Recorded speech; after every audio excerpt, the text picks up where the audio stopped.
It's nearly time. Something is changing. There's something in the air. What could it be? What could it mean? There's something there.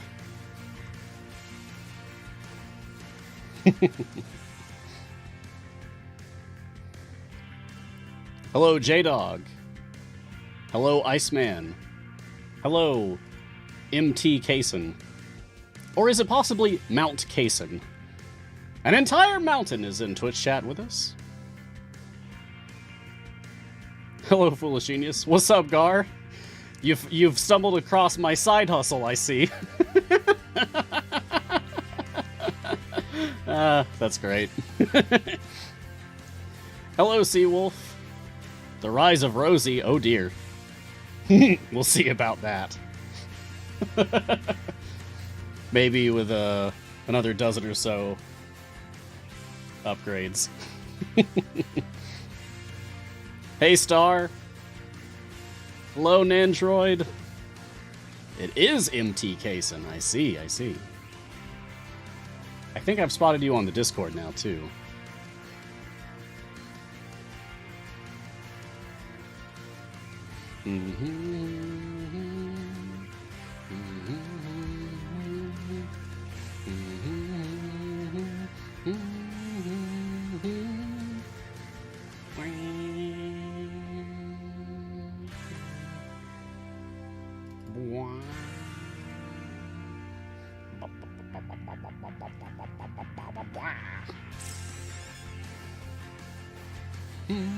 Hey, Rajuvi. Hello, Irian. Welcome, one and all. I'm glad to have you, and to have you be a part of this story. The story of my job, I guess. That feels weird to even say. Hello, Senjin. Hello, Foolish Genius, who just got 100,000 channel points. Don't spend it all in one emote, I guess.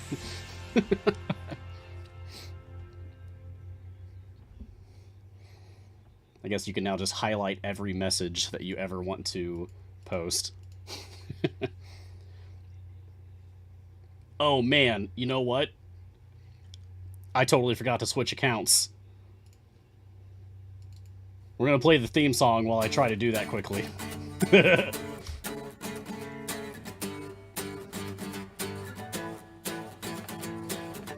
Here's a man who puts Big B to shame. Feel free to slow that down a little bit.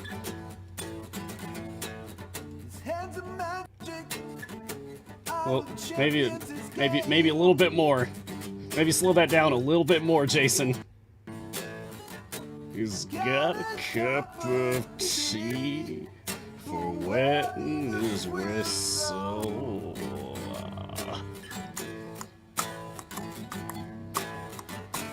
His advice is on point like magic missile. Hang in there, Jason. Hey, Mars. We got questions for you. Oh, this is terrible. We're never doing this again. Hey, Mars,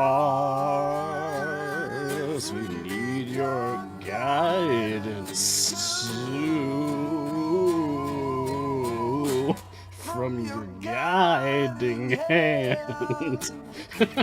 Oh, that feels so weird. It feels so wrong. Boom, boom, boom, boom, boom, boom, boom, boom. Look sharp.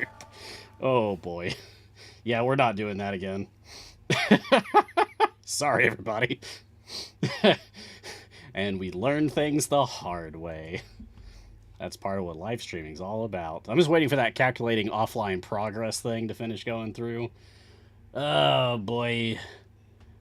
Main account always takes forever for this. It's almost there. So now we get this that awkward little moment where we're just waiting. How about that remix? How about we listen to the remix?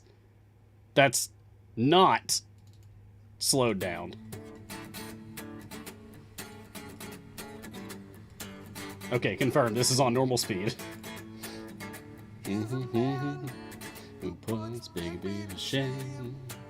So, how about that patch? Yeah, we're gonna get to it. I heard there were issues. Okay, there we go. It finally went through. I heard there were issues. Which is why, exactly why, I like to have this show an hour after updates go through. So that the team actually has time to deal with these things before I am live. Usually. No, this is real. This is a real one, Garth. There's just a little bit of an awkward start as I needed to very quickly change accounts on Steam. From your guiding hand.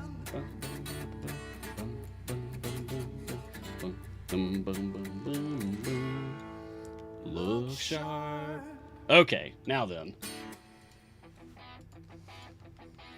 Getting into it for real now. Come on. There it is. Greetings, champions. Welcome to an awkward start to Mars Guiding Hand. I'm Mars. This is Idle Champions of the Forgotten Realms, the free-to-play, officially licensed Dungeons & Dragons formation strategy management game from Codename Entertainment. You can see I'm fighting a tree right now. It's a nasty tree, and I hate it. This thing has caused me no end of pain in the past. Oh, I'm having flashbacks to visions of Strahd. Anyway, on this show, we take a look at the latest content, discuss strategies, and answer any questions that you may have about the game.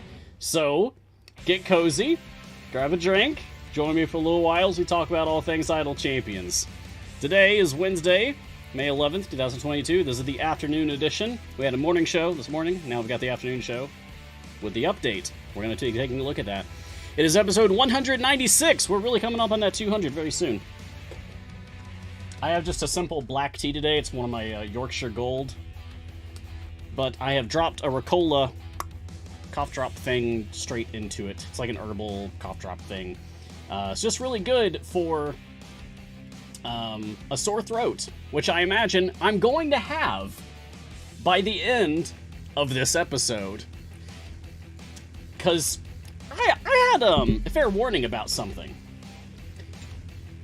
Aaron Evans messaged me to ask if I was going to be playing the new content on the show today, and I said yes.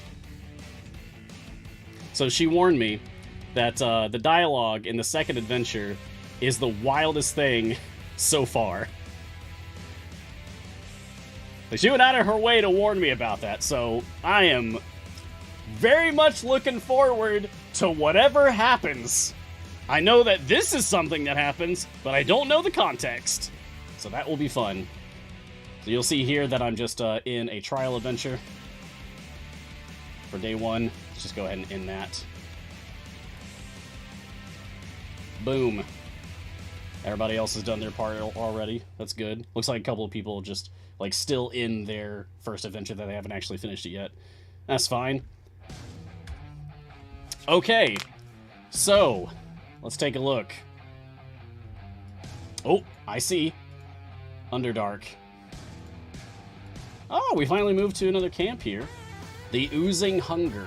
Search for a purple worm egg while dealing with an old friend in oozes. Now, I heard that there was an issue with stage 13 on this one, but that it has since been fixed. So you might need to restart your game. I have obviously restarted mine because I happened live on the show. So yeah, let's get into it.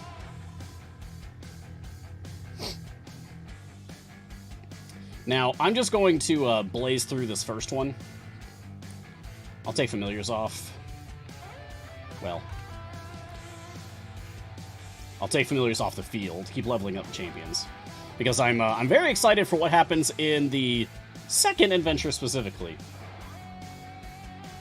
I'll still be looking at the enemy models, reacting to background art and all that. But I am particularly excited about the second adventure, so we're going to just kind of get through this first one. Oh, hey! It's a non-skeletal Minotaur! I think it's the first time we've seen that! We've seen skeleton Minotaur several times. I think it's the first time we've seen non-skeleton Minotaur, or at least I don't remember it. By the way, I have Martin helping me today. Oh, Aaron Evans in chat says, relevant story data, there's a brewing familiar union. Thank you, Aaron. We rarely have time to read through the dialogue for multiple adventures, so I'm just going to get through this one so that we can focus on the second one. Thank you for the context. Yes, we have Team Eminem today. Martin and Mars. Thank you, Martin, for doing what you do, moderating, producing, and catching questions. If you have questions for me, please post them in the Twitch chat. If you're over on YouTube or Steam or wherever you might be watching this, cool, hello, hi. But if you have questions for me, please jump over to Twitch specifically, because that is where our mods are catching questions. And a little bit of an exciting, like, personal point is that we finally had to start a new questions document because the old one was so large this morning that it started encountering significant issues with viewing it and scrolling around. So at 360 pages of questions, just nothing but a solid wall of questions, we have retired that document and have started a new one. And so that is an archive of episodes 86 to 195. I did go a bit long there, Gar. I was curious, like, how long it would actually take. Yeah, Garwar, you answer more questions than I do, generally. Very efficient. But we appeal to different folks. And that's a good thing. Cater to a more diverse crowd that way. So we have no leftover questions to get through. Which means we're ready to just dive into new questions while I am watching for new things happening on screen. Starting with Foolish Genius. Oh, no, TI, cool.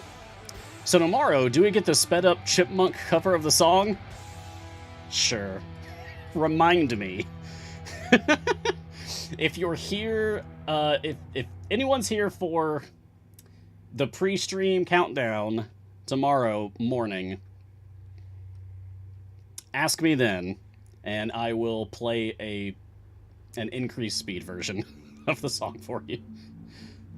Good old VLC has that feature. Oh, a Hezero. Cool. I think we've seen this before, though. Yeah, definitely seen that before. Joe DEA, question. When does the next event start? That would be 1 week from today. So, if you travel forward in time by 1 week, and then back by an hour and 10 minutes, you'll arrive just in time for the start of the next event.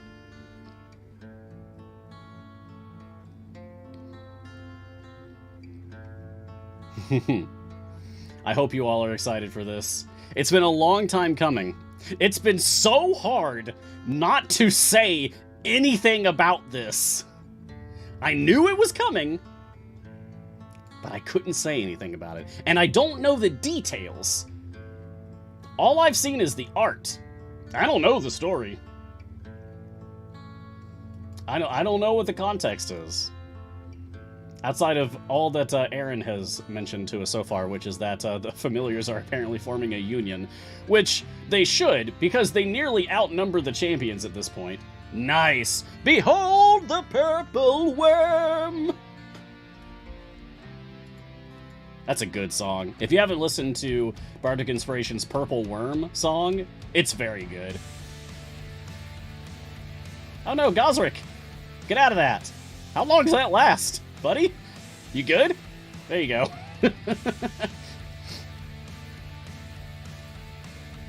Once we get past stage 50, I'm going to throw on some speed potions, and then we're really going to tear through this. And I'll put my familiars back up. We gotta get through stage 50 initially, at least, so that I have a chance to see all of the new art. Because I love the new art. I really genuinely enjoy the art style of this game. It's so cool. My hope is that eventually we'll have done, like, every monster in 5th edition D&D. It'd be so cool to see, like, a Monster Manual Idle Champions edition. That'll probably never happen, but A boy can dream, right?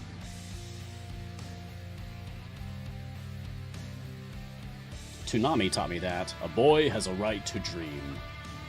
There are endless possibilities stretched out before him. Oh, well, that's nasty. Elder Oblex, huh? Glad it's gone. Maybe I should get Briv out and skip that stage in the future. Yeesh.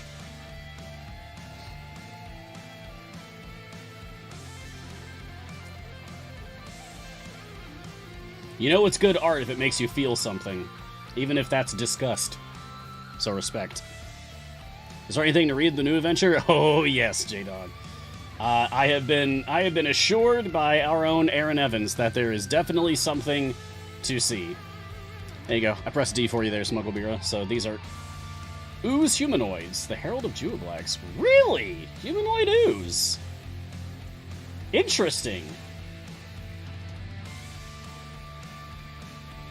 Wait, I vaguely recall humanoid oozes being talked about on a Champions of Lore episode a while ago. Okay.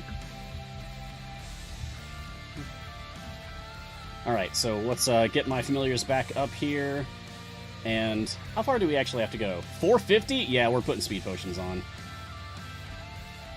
Whoop!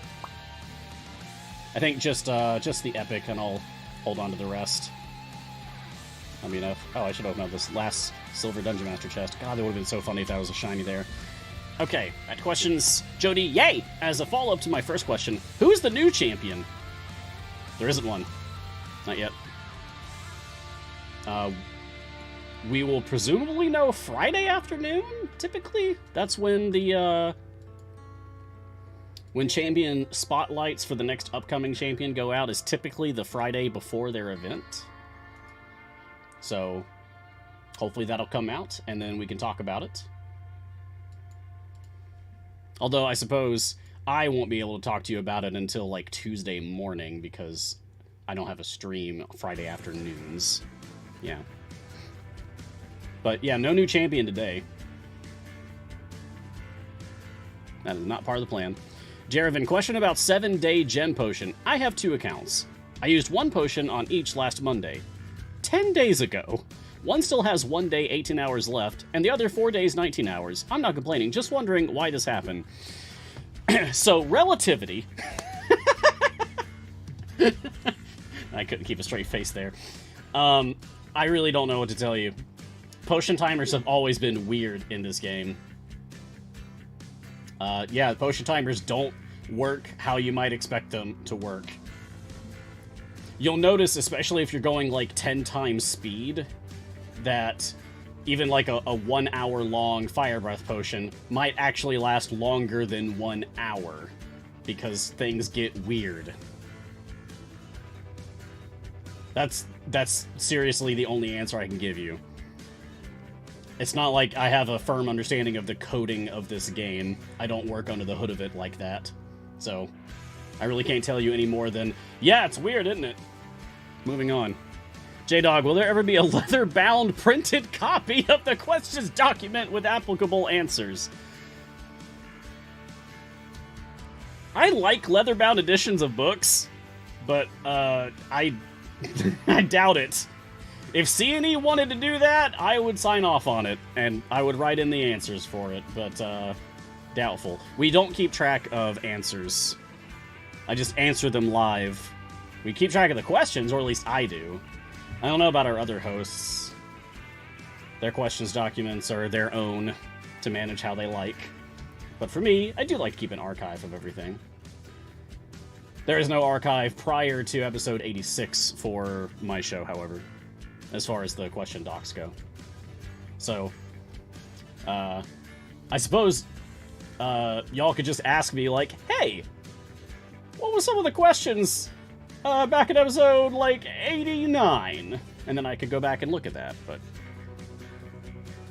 I don't see how it would be super relevant, because a lot of the things that I might have answered months ago might not even be relevant anymore. Like, I might make comments about something being really hard, but then months later, some new champion comes out that trivializes it.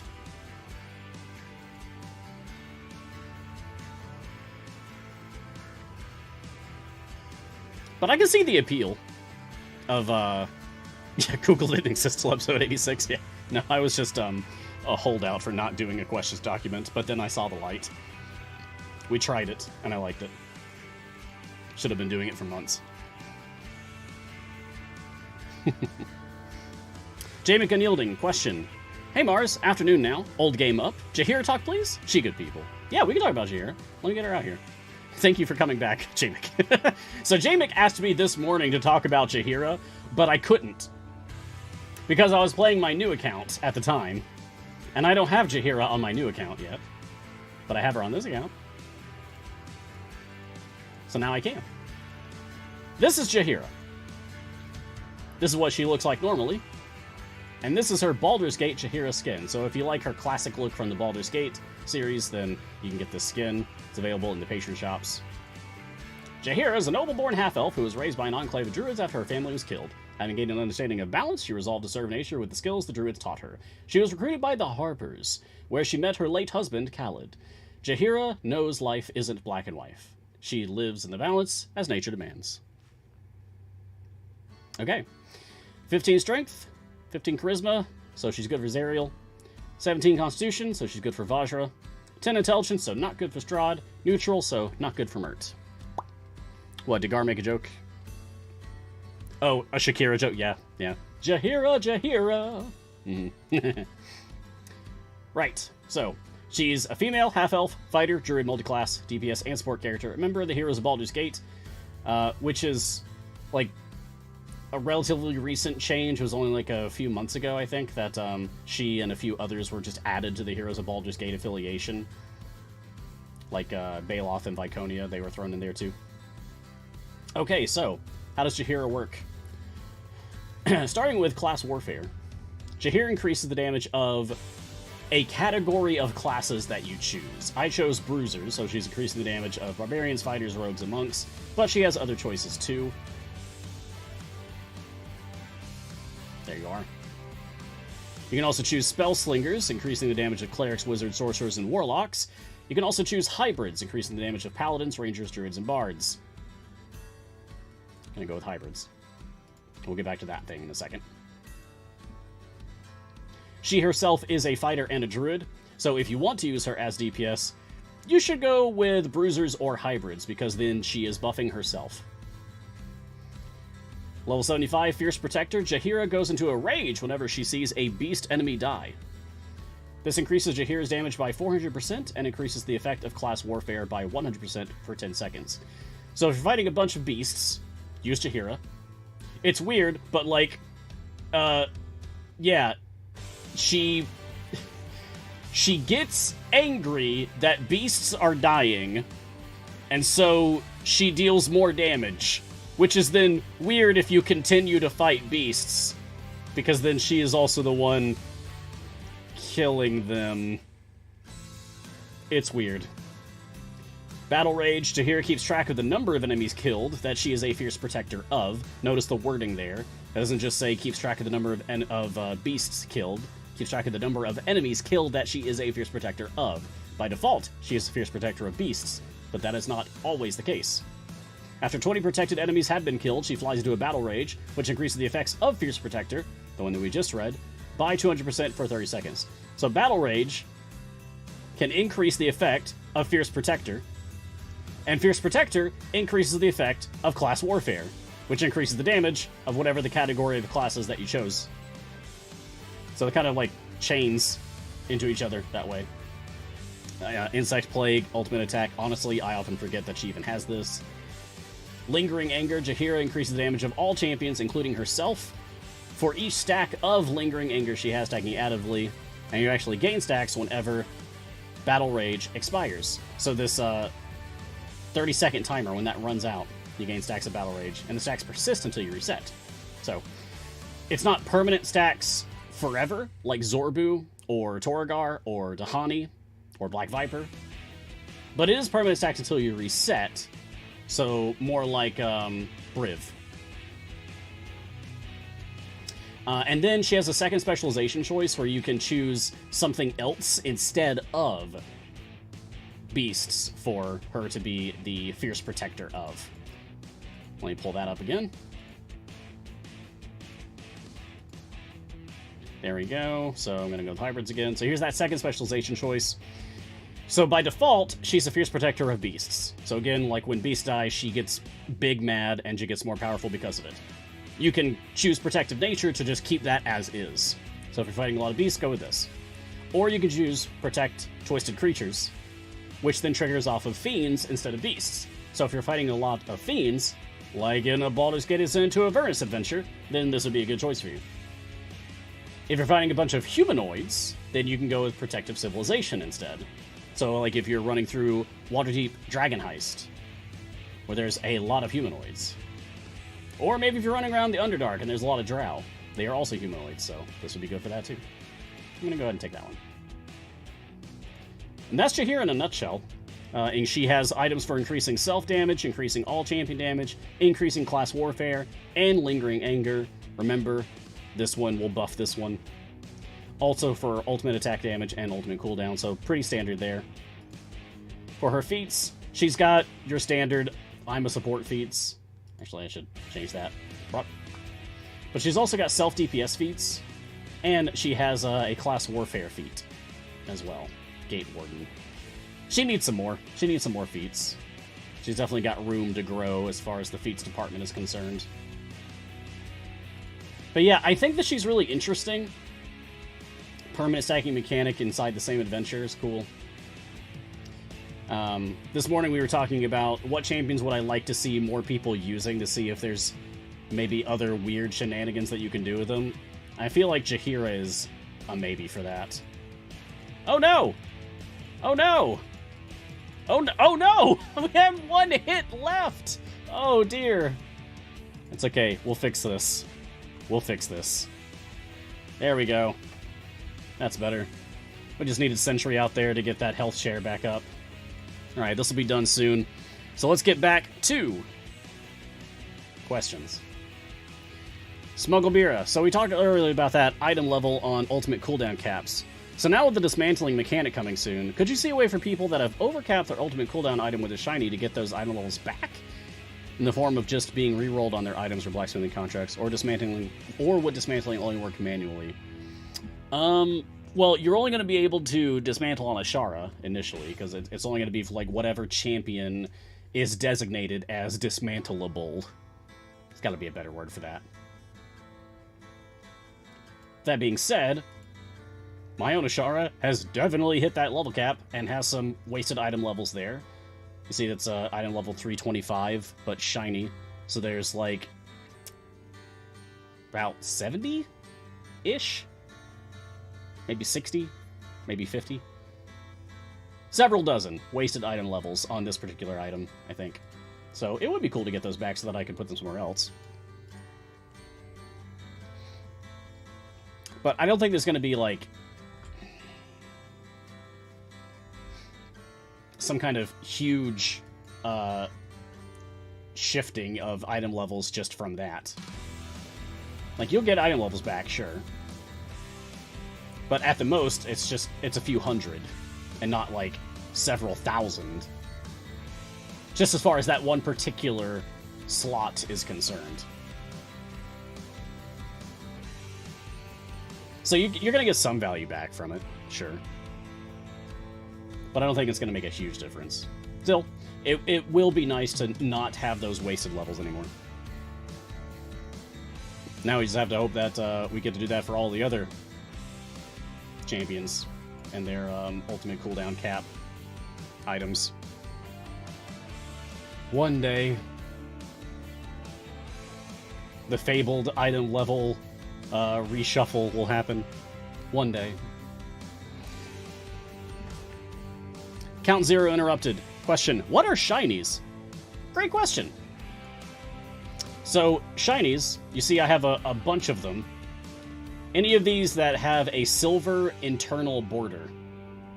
So, Rust here is a fun example. Rust slot 3 is a shiny epic for me, so it's got a purple outer border and a silver inner border, and it even says shiny level 157 above the name of the card.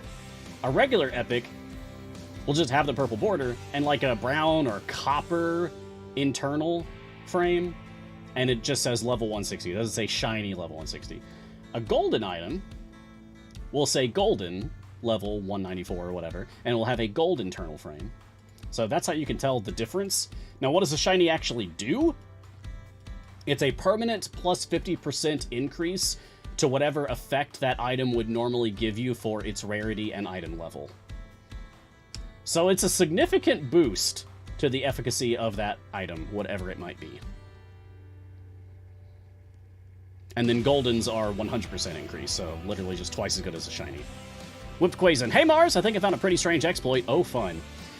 If you have parties running event free plays when the event ends, they can keep running it. If you convert event favor, normal favor, you can double dip by finishing a run, getting more event favor, and then converting again. So E18 event favor gave me about 150% increase, and then another E6 on the short run I had in the background gave me a second at 60% increase. Yep, that one has been around for years. Honestly, that one's been around for a long time now. I even have a party still in a Shaka free play, and another in a Gosrick free play from 2 events ago. Yeah, because events don't kick you out. If I go back to this Gosrick replay, I will have 0 favor, but then I can run through this, get a bunch of favor, end my adventure, and then convert that favor, even though that event's ended. Yep. Multiple parties can be used to do a multiple favor conversion exploit. Now, that is an exploit, so you shouldn't do it. It is something that presumably will eventually get fixed. But for now, it is still a thing. So if you choose to do it, that's on you. It's not like it's a bannable offense or something. J-Dog, is there anything in the new adventure? Yes, and we're going to get to that post-haste, actually. I'd like to get through a few more questions before I reset this and start the next adventure. Just because I don't want to keep people, like, waiting forever. I see 21 questions currently, so I'm going to get to question 20, and then we're going to start the next adventure, and y'all are in for a treat. If you've never heard, occasionally, when a new adventure comes out, I will read the dialogue aloud and give voices to all the characters. I don't do this very often, because it puts a lot of strain on me, depending on who's talking and how much they have to say. But we're going to do it today, because we have a special guest in chat, Aaron Evans, who, I presume, wrote the adventure text for this adventure that we're going to play. It makes all the work worth it. Oh, thank you, Aaron. That's really cool. Oh, by the way, you might be interested to know, Aaron, I'm actually planning on shifting to a Farida DPS main on my account finally. I'm waiting for that Mehen specialization to go through, and then the Ashara dismantling, and I think I'm just going to pull everything off of Ashara and just put it all on Frida. I've already got her up to full legendaries, so I'm really looking forward to seeing, like, just how far I can push a dedicated Frida account. She's still one of my favorite champions in the game. She's super cool. Has been for a long time. Right, so getting back to questions, just so I can just get through these and we can jump to the new stuff.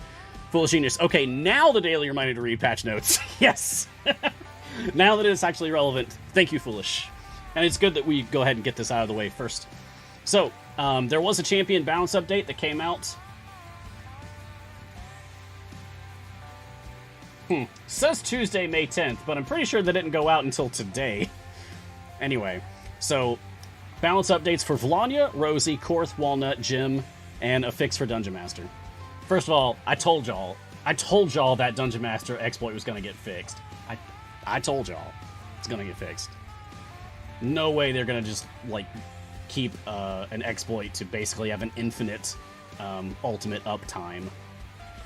It's a cool trick, but fixed. Alright, Vlania. We've added a new affiliation to Vlania, Ariza, and Brig. These 3 champions will synergize around this affiliation as they receive updates, which is a cool little promise for the future, you know? Added a Sirens of the Realms affiliation that includes Vlania, Ariza, and Brig Hellclaw. Nice. Add a new ability, Siren's Call, that increases the effective enthralling performance by 200% for each champion in the formation with the Sirens of the Realms affiliation, stacking multiplicatively. Now, we like multiplicative buffs around these parts. Those are welcomed. Cool. Time will tell to see if this brings Volania, Ryza, and Brig into more popular use. I hope so. But at the very least, it feels right to finally give them their affiliation, because like they totally do. They're Sirens. It's weird that they didn't have that affiliation, but now they do. Rosie. Rosie needs a lot of help, so we've supercharged all of her numbers. Look out, world! We will probably revisit Rosie later with some non-data only changes as well, which is another way of saying like, yeah, we'll probably give her new abilities or even a total rework. She needs a lot of help. So increase the base effect of Sassy from 100% to 400%, increase the base effect of Deflect Missiles from 100% to 1000%, which was previously the only thing that I used her for, so it's nice to see that even that got improved. Increase the damage portion of Busy Bee Stinger from 100% to 400%, increase Shadow Arts damage from 50% to 100%, and increased Matriarch from 25% to 100%. Cool. Okay. I've already seen some reactions to this, and it's been tepid at best. But it's a start. Can we at least agree that it's a start? It's something. It's better than nothing, so she'll get there one day. The Deflect Missiles increase is nice, because like I already use her for that anyway. Gazers!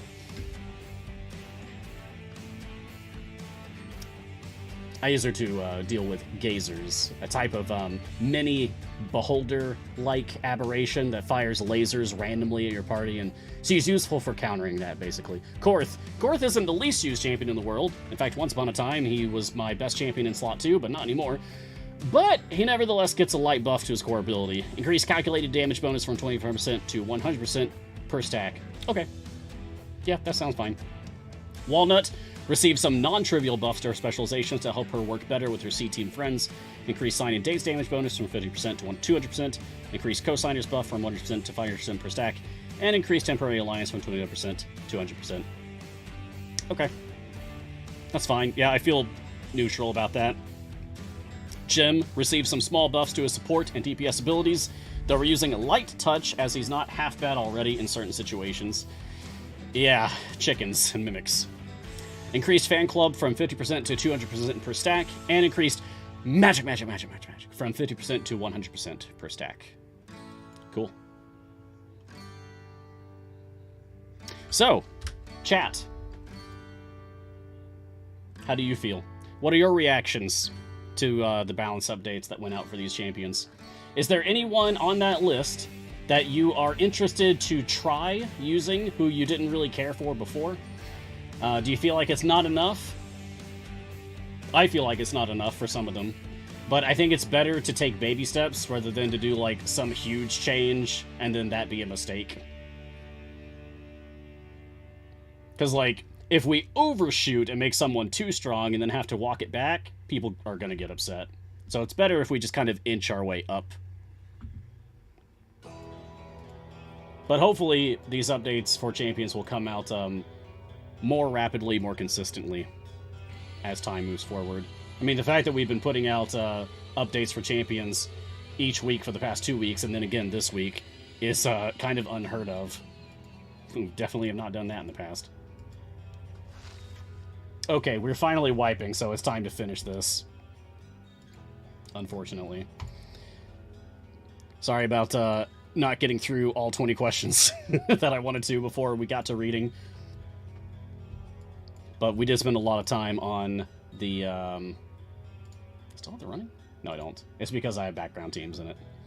We spent a lot of time talking about the balance updates, so... First, I need to just go into some random adventure, it doesn't matter, so that I can turn dialogue back on and not instantly load my speed team. Actually, I think I do want to load my speed team. Oh no. No, no, no. Stop, stop, stop it! No! Quit it! Quit it! Quit it. Yes, I will load the speed team. Let's go into settings. Cinematic speed. I'm turning this down to manual so that I can go as slow as I need to get through everything. We're not going to skip cinematics, just in case that's important. All right, are we ready?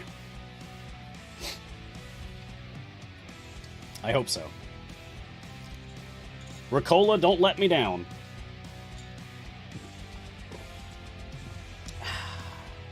We definitely have enough time. We're doing great on time right now, so I feel good about this. Here we go. And thank you again, Aaron, for being here. And for letting me know that this was a good one to read. So...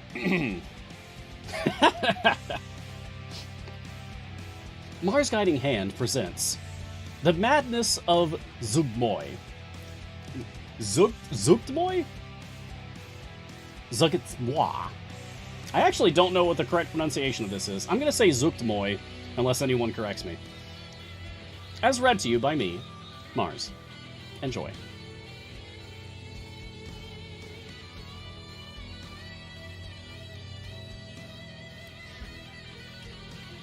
We've got one more ingredient to track down for Vizarin's ritual to send the Demon Lords back to the Abyss. Well, 13 more. We need 13 Timasks. Hopefully there are enough mushrooms in the vicinity of Puff's colony that we can count on finding this variety. They call this region Oromikos. 'Tis a huge fungus itself, and there are a lot of mushrooms that grow alongside it. I dinna think we'll have any trouble tracking down Timasks. The cart's gonna get a lot heavier, though. Timasks are as big as a halfling. We're gonna be strapping them all around this purple worm egg. Are we all prepared for the eventuality that Vizarin turns on us, like Zetzerbor and Ishkin did? These things always happen in threes. Hey, this isn't Witchlight. If we stopped casually allying with clearly evil actors, maybe it wouldn't happen at all. Now, let's not be hasty. Yes, we should stop asking evil for help and start smashing it. I will begin with these ochre jellies.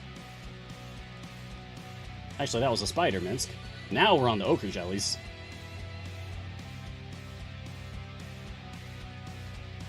And away we go. Cratch, how far do we need to get to evade Juiblex? Well, you're not listening before. He can control oozes anywhere on my plane. And this is a lot of oozes. He's still chasing us. Well, we can't lead them all to the Myconid colony. Oh, what does Mott sound like? I don't know if that's such a bad idea. Puff makes it sound like they've got Demon Lord problems, too. Yeah, people acting strange. Mushrooms that might be demons. Demons that might be mushrooms. That all sounds very much like Zugboy, the demon queen of fungus. Crash is just a nasty little closet, so I'm probably giving him a nasty little voice. Zuktmoy? So you're saying there's a 5th Demon Lord down here? Zuktmoy, Demogorgon, Orcus, Kratzt, Juiblex? Who hates Zugboy? Juiblex and Zugboy are constantly at war. I bet if you lured these oozes that way, they'd end up attacking your forces instead. Alright, wait. Now you're offering them tactical advice. I don't think that's in your contract. We should negotiate this too. Yeah, hey Celeste. Wait, the familiars, we'd like to call, Hold that thought. There's more of Juiblex's minions attacking. I'm gonna put my familiars away for that matter. Now that they're on strike, I'm gonna put them away. Them Timasks are thick around as a halfling. That'll dull our weapons quick. Well, those slime-covered goblins have axes. We could just take them.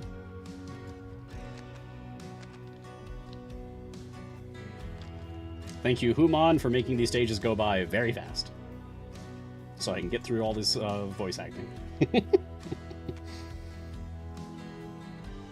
Next time, Patch knows the voices too? We'll see. That's a fun idea. More spiders! And this one is larger than all the rest. Ah! Yeah, it's almost as if the Underdark is dangerous, even if Demon Lords don't get involved. Speaking of dangers, Hazard plays an important part. Cratch, not now! We're busy! Poor Cratch. He's trying to be very professional about all this, and they're just not even giving him a chance. Oh, this is fun. It's been a while. I always do the boo squeak like that. We have to get this proposal together and demand contract negotiations before we're in the middle of another crisis and they tell us there's no room to discuss. Right. It sounds like most of the other familiars don't have any kind of formal agreement. Some of them I don't think they understood what we meant, which is fair. I only sort of get this, and I have the ability to talk. Puff, what about you? Did you get a list of demands together? Puff? Puff? Why is he staring at the wall like that? Hey, Mushroom Boy, snap out of it. What? Huh? Sorry, did you need me? Oh, is it about those other quasars sweeping out toward the hero? Should we help? Puff, are you alright? You just stopped responding. Were you getting a message in your brain from a terrible power threatening to... Can you disembowel myconids? You can disembowel anything if you try. I don't know what you guys are talking about. I guess I was just daydreaming. I've had a lot of practice as an audiobook reader, in fact, 5280. I used to read public domain novels, short stories, and poems on my own Twitch channel for, like, 2 years. Basically every day. You want to listen to Pride and Prejudice? I did that one. This place is like a forest of mushrooms. So vibrant, so colorful. Don't you feel alive here? Look, are those the giant mushrooms we're supposed to seek out? Aye, that's a pair of Timasks, all right. They're enormous, and we need 13 of them? Good thing we have the cart. Well, start chopping, because there are more demons and spiders on the way. They do look pretty cool. They look like a wagon wheel with spokes and everything. It's cool. That's 2 down, 11 to go. Strap them down with the rest of that purple worm rope. The disgusting dried saliva strands? Yes, those.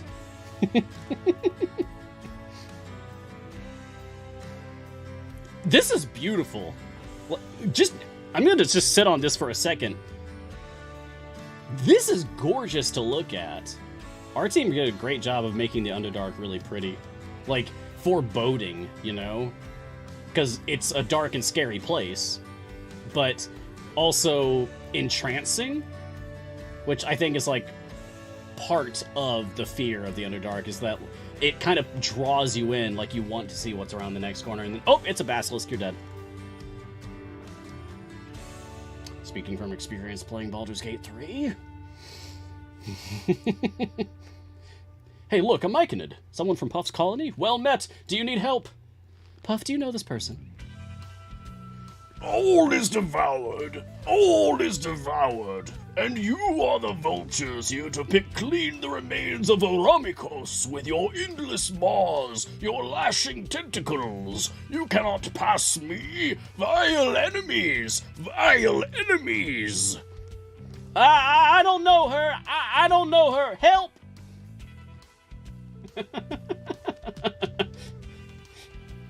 Puff, you little traitor. That was very strange. What was she saying? Something about us being vile enemies and having endless maws and lashing tentacles. But we do not have these things. I think she meant someone else.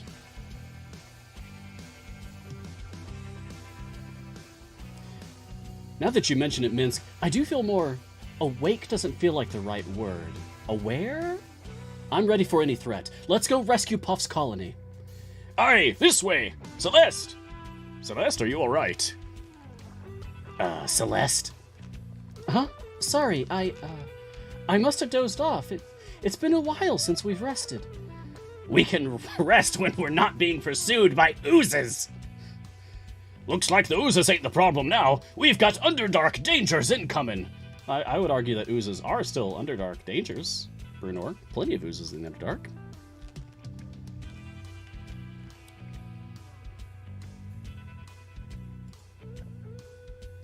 Where are these Dwergar coming from? There's no Dwergar city nearby.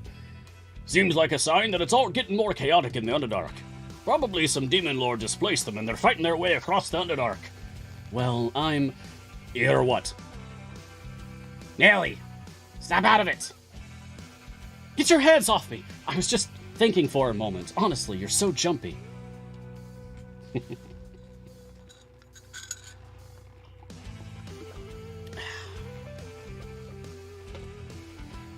There's more Timasks. Let's get chopping. Jarlaxle, you're not getting out of this by pretending to be engrossed in the lake water. Jarlaxle? Leave him. His scrawny arms are very bad at chopping down tree mushrooms anyway, and I will take care of these monsters attacking. Alright, quarter of the way through. I'm glad that you're enjoying this, Hulenter, and everyone else. I haven't had time to really, read chat and see what people think, but, thank you. I hope that people are enjoying this. I don't actually know. Sweet darkling matrons, is that a Zorn? I've never seen one so large. Is that what you call that? Let's go, let's fight it! I wasn't expecting Havilar.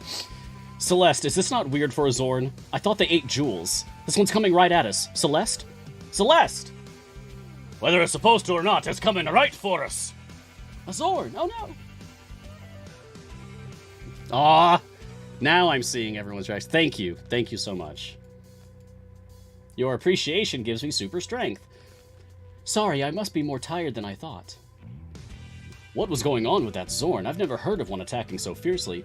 I mean, they're generally very weird and confusing. This felt weird and confusing. It was a big mushroom. Is that confusing?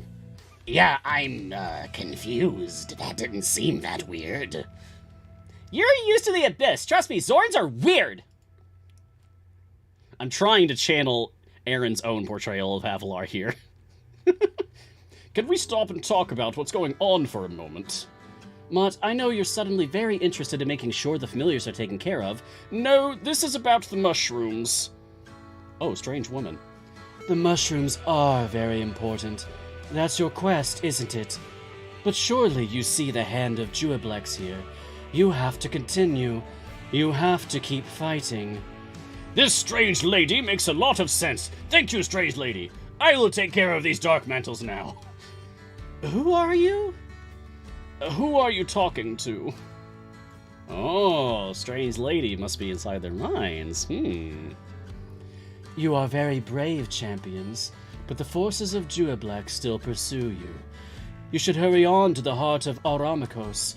Surely that is where the Sprouts colony has retreated. That's a good point, although I worry about how many monsters we're trailing. What are the forces of Juablex before you? And as you said, those that follow may make a suitable offering to Zugboy, so to speak. Well, I'd rather nobody get hurt, but that's a good point. If we're overwhelmed, the enemy of my enemy and all that. Seriously, who are you talking to? So the fiends are immune to this effect, I see. Celeste, do you have some knowledge to share about these things? Is it a squirrel? Or some kind of ooze? It looks like Juablex is mutating the animals around here. What a cruel fate. You need to chase them all down. Make sure they're all dealt with. Yes, Master. This is the crisis, isn't it? This is the crisis! I have no idea what this is. They're talking to the air. They're getting really worked up about fighting dark mantles and mushrooms. Puff, is this how things usually are around here? Is there some kind of poison gas leak? Puff? Puff? This is the crisis! Look, there are your Tamasks. Isn't that what you were looking for? Yes, thank you so much for showing us where to find them. That will bring us to 4 out of the 13. Curses! More of those slimy squirrels! They are terrible. They are almost as terrible as that pixie leader. Small favor of the Underdark. No pixie leaders. Ah, yay. I didn't see any of the squirrels. There they are! Oh, and there they go. That was very short-lived. We'll go back a stage and look at them. The forest is getting thicker, but I think I see a path this way. Aye, and more of them squirrels and other beasties. And me, blah, doom! Nitsk, what did you do? I'm losing my Jarlaxle voice here. That's right, I'm here! You're seeing me! Let's go, champions! Is she riding an intellect devourer? I think one's already attacked her. Let's go! Doom time! Pixies. Okay, now we're gonna go backstage because I want to see that art again. Well, that takes care of that. What takes care of what? What is happening? Cratch, Puff, we need a plan. What about running away? I mean, you can, although you'll have to deal with whatever's making everyone act like zombies on your own. I'm stuck here. Also, they're all friends. Why are they acting weird? Are we sure there's no poison gas? Let's test it. Assuming there's poison gas, we should get them off this trail. Hey, lady. I saw some oozes go down toward that lake.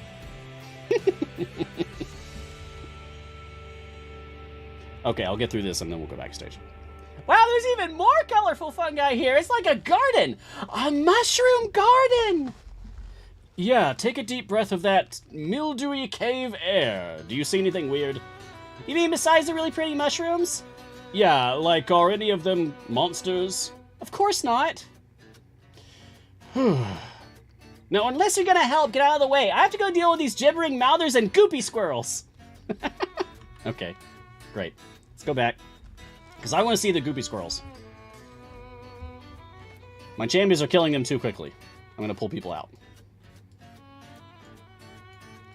Taking everybody out now. Except I missed the bench. Okay. Now we're going to actually have a chance to look at these goopy squirrels. Yeah, disheveled gelatinous cube squirrel. Yes! Sketchagawa represent! Awesome. That's great. That is fantastic. Oh, they're cute! In a gross lime jello kind of way. Alright, back to it.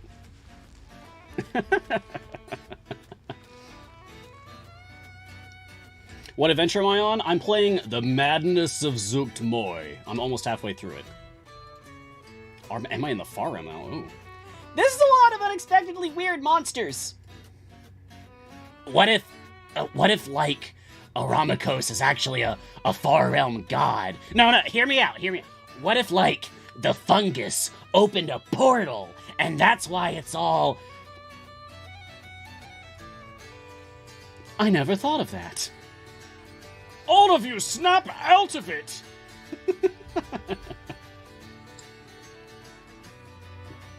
Look, more Tamasks. They're bigger than ever. Do we need more? I thought we already got these. We have to get more. I don't remember how many. 13! It's 13!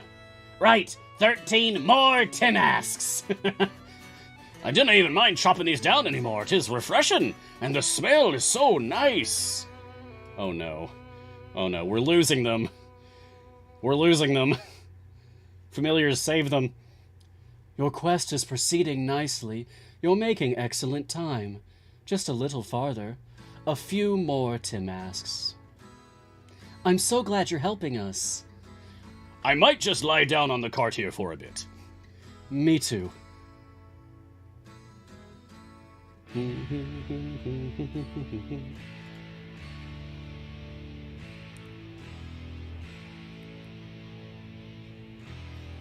This lake smells weird. Can we find more Tamask to chop? They'll smell better. On the other side of the lake, of course. Folks, remember my theory about far realm gods? I think I just got confirmation. Is that an aboleth? Flying? And covered in mushrooms? You don't have to fight it. You could just let it take you. Don't worry, we'll get it. Yeah, I see what you're up to, strange lady. AKA Zugboy. Wow, this is beautiful! It's like a jungle! A fungal jungle! Hey, I rhymed! Where? All around! Look at the fuchsia stocky thing! Look at those turquoise ruffly bits! Those are gills. It's beautiful, isn't it? Couldn't you just imagine everywhere being this beautiful? Well, except those gazers have followed us, and now fire snakes, which are a little pretty until they bite you. Oh, chase them down, brave heroes. Oh, okay, we killed one and we're done. Cool. It's great using Human for this. What is it? That creature? It is very cute. It reminds me of the pangolins in Chult. Almost like armored miniature giant space hamsters. Huh, but this one's fluffy and covered in vines and mushrooms. And it's attacking us! Watch out for those claws! A fluffy shambling mound pangolin. Oh my god. Y'all, pangolins are my favorite animal.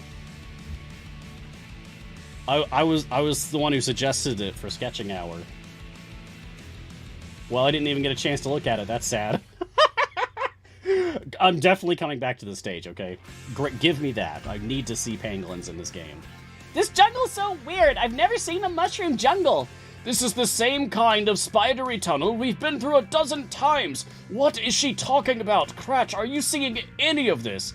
I just assumed that a jungle was a different thing on this plane. Like when they say, a lake, you don't ask if it's an acid lake, or a lava lake, or a lake of soul-sucking ooze. What about you, Puff? Does this look like a jungle? No, it looks even worse than when I left it. It's as if something is sucking all the life out of Aramikos. Alright, let's see if there's anything to read, and then I'll go back. Yep.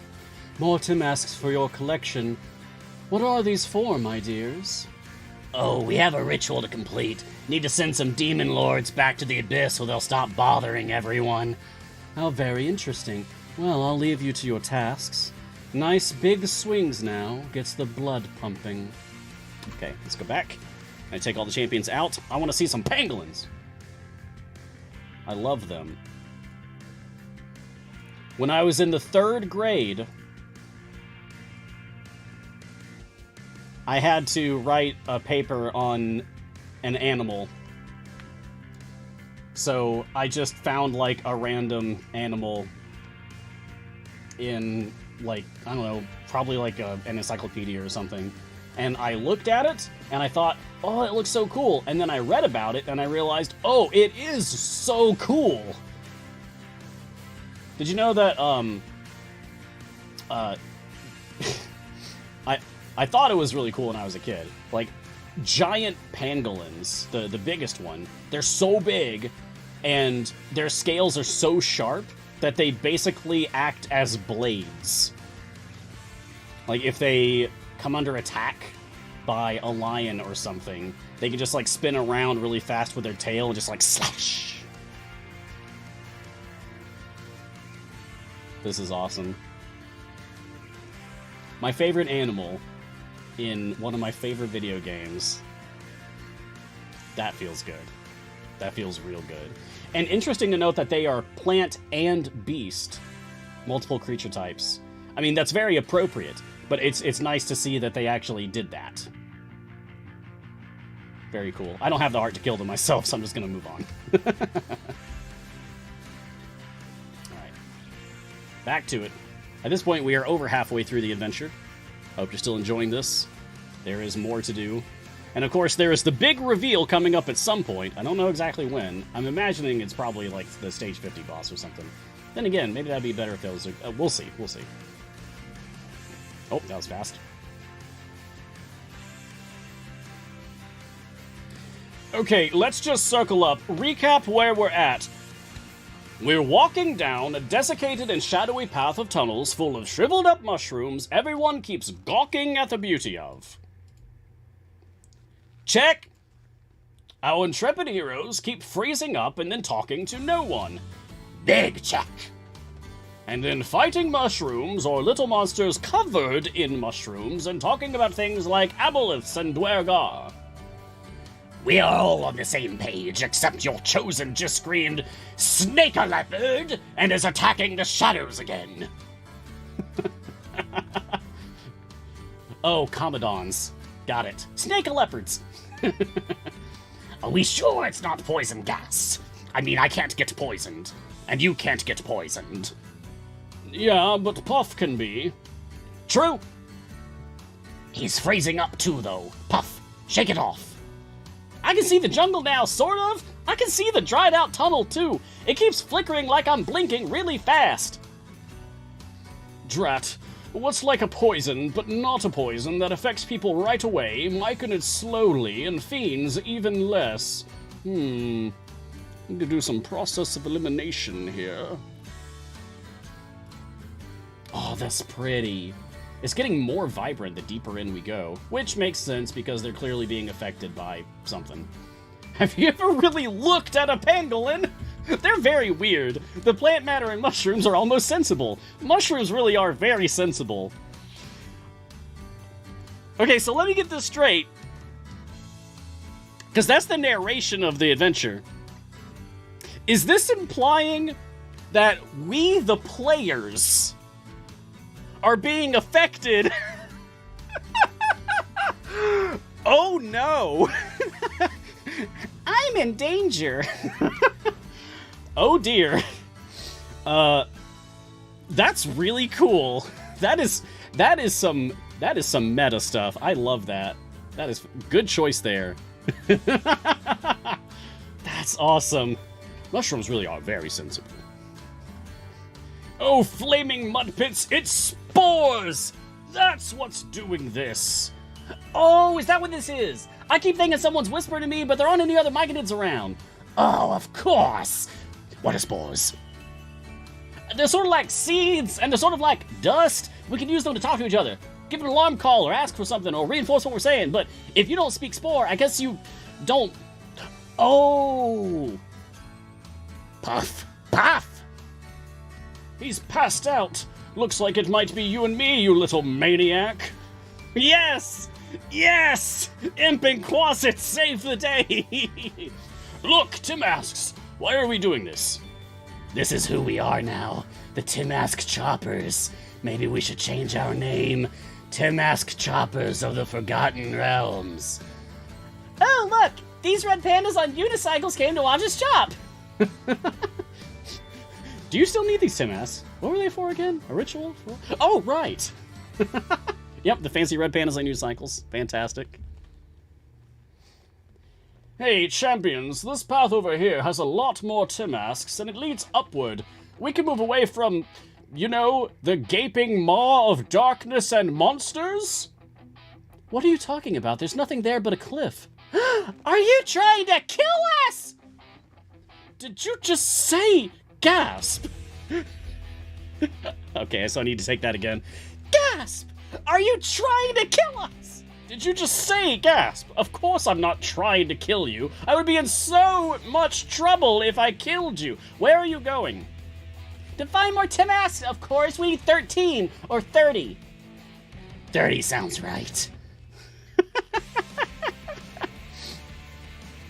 Fantastic. Hey, Aaron, this rules. I love this.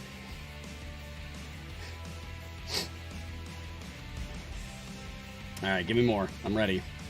This is the best Underdark circus I've ever seen! Oh, sorry, Baloth. No apologies needed. This is the greatest show I've ever witnessed. Stop breathing the spores! Shh, Mod, there's a clown! A clown we can fight! Hey, I think I know that clown. Go this way. This way is more Timasks. Why are you walking deeper into the caverns? Poor Mott. Hey, I know that clown! Now it's just getting silly, and I love this. This is fantastic. Oh, Shandy, what are you doing? Oh, she got zapped by Xanathar Clown. Okay. Oh, yep, it continues to get even weirder in here. Oh, bye, Gooey Squirrel. Lady, stop! You're being some kind of mind-controlled or drugged by Zugboy. What? I think I'd know if I were being mushroom-controlled. What is your problem, Mott? Mind-controlled. That's what she said. I'll tell you what his problem is. He's trying to stop us from collecting all the Timasks. You're trying to sabotage the ritual. Why would I sabotage a ritual to get rid of demon lords? That's literally the point of my existence. What demon lords? What are you talking about? Never mind, we have more important things to do. Come on, Avalar. Oh, I love this. Okay. It's really become a lot of Jarlaxle and Havilar, which is great because their voices are really fun. And their personalities, too. Every time they stop to chop Timasks, some more of them lie down on the cart all catatonic. Puff's not even waking up now. Oh, that's why there's fewer of them speaking. because they've gone catatonic. Okay. Oh, I think the spores are coming off the Timasks. I think the Timasks are confusing everyone. Can they do that? Is that a thing here? Oh, that would certainly explain a lot. So we just have to counteract the Timasks with, how do you do that? We could tear all their noses off. How have we never defeated you in all the years of the Blood War? Mott can't even with this guy. How are you this stupid? Oh no, that Zorn is back. That's no Zorn. It's full of stars and mushrooms. It's so hypnotic. So mushroom. I understand everything now. Also, Dibs! Dibs! No, I will cut the secret of the universe from the star monster. Okay, hold on. Ah! Look at it! Oh, that was fantastic! That was so cool! Okay. Oh no. Almost had the wrong team out there for a second. I hit a shard DPS. Alright, simplest solution. When you have an overwhelming problem and there's no one else to blame it on so you can get out without being in trouble, I feel like that's still on the table. for you, maybe. If I leave her down here to turn into a mushroom servitor, I'm definitely getting demoted. Do you know what they demote imps into? It's not great. Anyway, we can't blame someone else. We need to use the person who has the skills to solve this fastest, preferably without stealing the glory. Is that me? No! We need to wake up Puff. He knows about spores. He can probably tell us if there's some sort of antidote. Quick, tell them those rotting brown mushrooms are goop squirrels or something, and I'll grab him off the cart. Hey, champions! More of those goopy squirrels and mouthers! Help! Puff, wake up! Try blowing the spore dust off of him with your wings. Good idea. Here goes. Ah, it's in my eyes! Oh, weird. I saw the jungle for a second. And the goop squirrels! I was right. Huh? What? Oh, hey guys, did I take a little nap?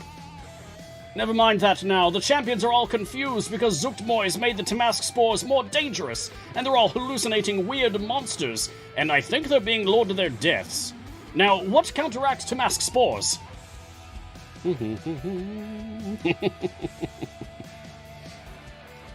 Well, you could get a cleric. Mushroom! There's more mushrooms! 2 arms! That's your top cleric. Clerics are all fighting goop squirrels and forgetting what mushroom actually means. Nobody is casting restorations. What's the Myconid answer? Well, if it's regular Timasks, or if it works like regular Timasks, Stay awake! Stay awake! Oh, let me think! I see the narrator still being affected. You could just lie down. The familiars want you to eat these mushrooms. That seems reasonable. Mushrooms! All right, I know the answer. You see those little mushrooms tucked in between stalagmites? The ones with the dark red spots and the caps? Yes, what do they do? They're what we use when someone gets sick and is flinging their spores everywhere. It should stop the Timask spores from affecting the champions. I think. You think? Let's try it. Hey, champions! These red-spotted mushrooms are a great snack, and also the pangolins want them. We can't have that. Come on, everyone. Mushrooms aren't mushroom. Okay. So they're just saying mushroom repeatedly. Great, that's great. Everybody enjoy their mushrooms. You too, Puff. Do we have to eat them? I didn't get to play with a goop squirrel. Go home and suggest Zugboy make goop squirrels for real. I'm not babysitting you through a weird demonic mushroom vision in the Underdark. Mott needs a vacation after this. Whoa, this is so cool. What? I just need to soak this in for a second. The background changes! Oh my god, that's so cool! Wow, we get to see what the champion's seeing now. Nice! Okay, what's happening? Why is everything flickering? Oh, I hate it! Make it stop! You got poisoned by demonic spores. The mushrooms are the antidote. You're coming down from the hallucinations. So, are those monsters real? Some of them, at least. You should definitely hit everything. Just everything. Alright, just kill them all. It's the only way to be sure. What is the booming sound? Is the booming sound real? That sounds like an enormous dragon coming this way. Let's play a guessing game, champions. Are your eyes still deceiving you?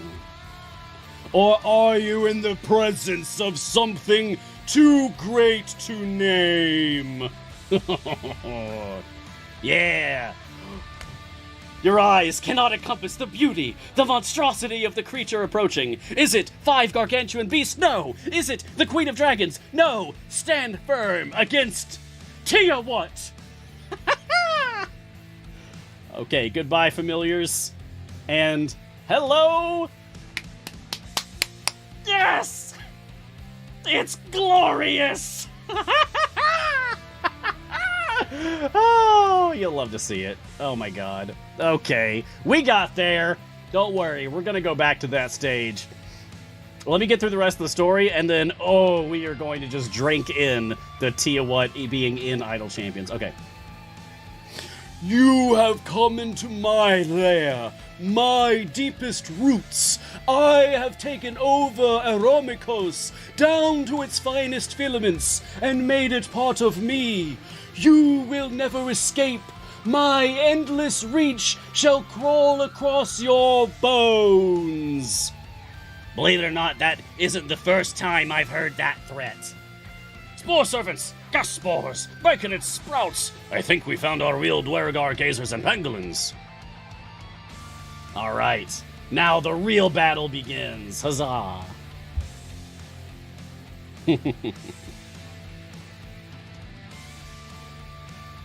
And the real battle is very quick, in fact.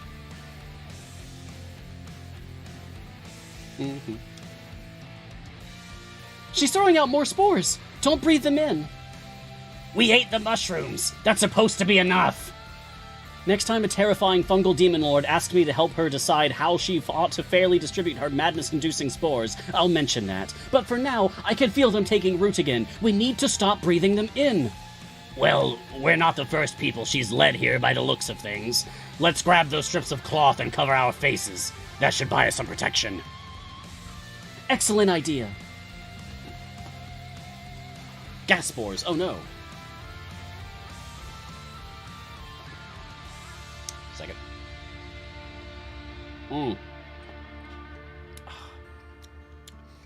Aaron, you're gonna have a hard time beating this one. Yeah, you just raised the bar for yourself to a very high level, I think. And of course, I very much look forward to seeing how you pull it off. All right. How far in are we? Oh, this is it. All right, brace yourselves. This is the last one. Your path ends here, champions. Lie down and witness the strength and endless roots of the Demon Queen of Fungi. Embrace the inevitability of decay. Not a chance. We are here to defeat evil. You are evil. So the only end to this is defeating you. Yeah! Little traitor, you will be the last to die and the slowest to decay. All right. Get wrecked, Zugboy. Cool art, though. Look at that. She's spooky. And, like, elegant at the same time, too, which, yeah, that feels appropriate. Oi! She's seeping back into the rocks. Good thing we've got all the ingredients for Vizarin's ritual. That ought to get her right out of here. Are we going to talk about the tiny evil fiends shouting fighting words, and why I have not been allowed to attack them yet? Mince, don't you dare! Mott's my imp, and Balot's Quasit, but I say you can't chop him either. They were heroic and they saved us, including you! Mott, Cratch, Puff, I don't know what to say. If it weren't for the three of you, we might have fallen to Zugboy's illusions completely, and never gotten back to Vizarin with the ingredients to finish the ritual and clear the demon lords from the Underdark. Thank you. And I think that's an excellent place for us to begin our negotiations on behalf of the familiars. You definitely don't pay enough for this kind of thing. And scene. Thank you. Thank you. Thank you. All right.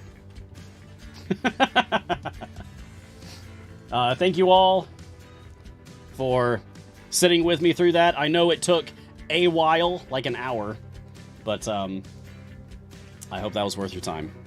Cheers, and thank you again, Aaron, both for writing that and for giving me fair warning that this is one that I should read.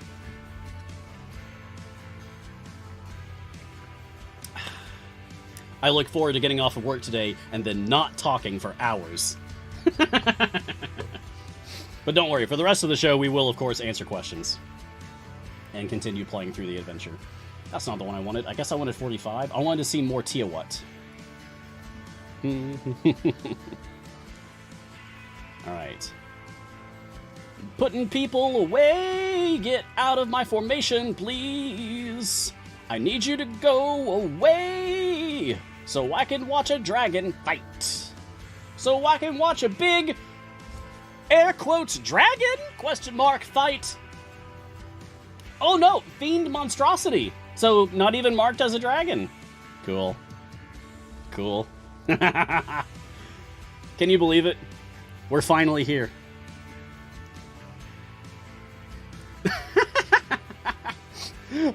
Look at these two, like, fighting each other. And the lemur head is just laughing at us. What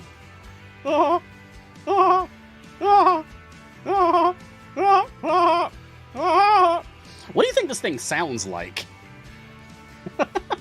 It's just laughing. Menacingly. This is fantastic. Yeah, a lot of sketching hour creatures show up in this particular adventure. We had the disheveled gelatinous cube squirrels, the shambling mound pangolins, overgrown, I think, shambling mound pelicans. We had the nebula zorn pig, and now we also have Tiawat. Is that all of them? Is that all the sketching hour stuff that shows up in this one? I think that's all, but I feel like I might have missed one. I'm really impressed the Sentry is actually holding her own here. But yeah, she's doing fine. Cool. Sentry versus Tiawat.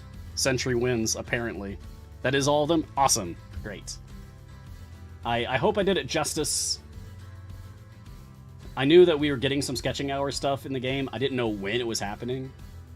So it's awesome that it's finally here. I didn't know that today was the sketching hour monsters adventure update until earlier today, actually.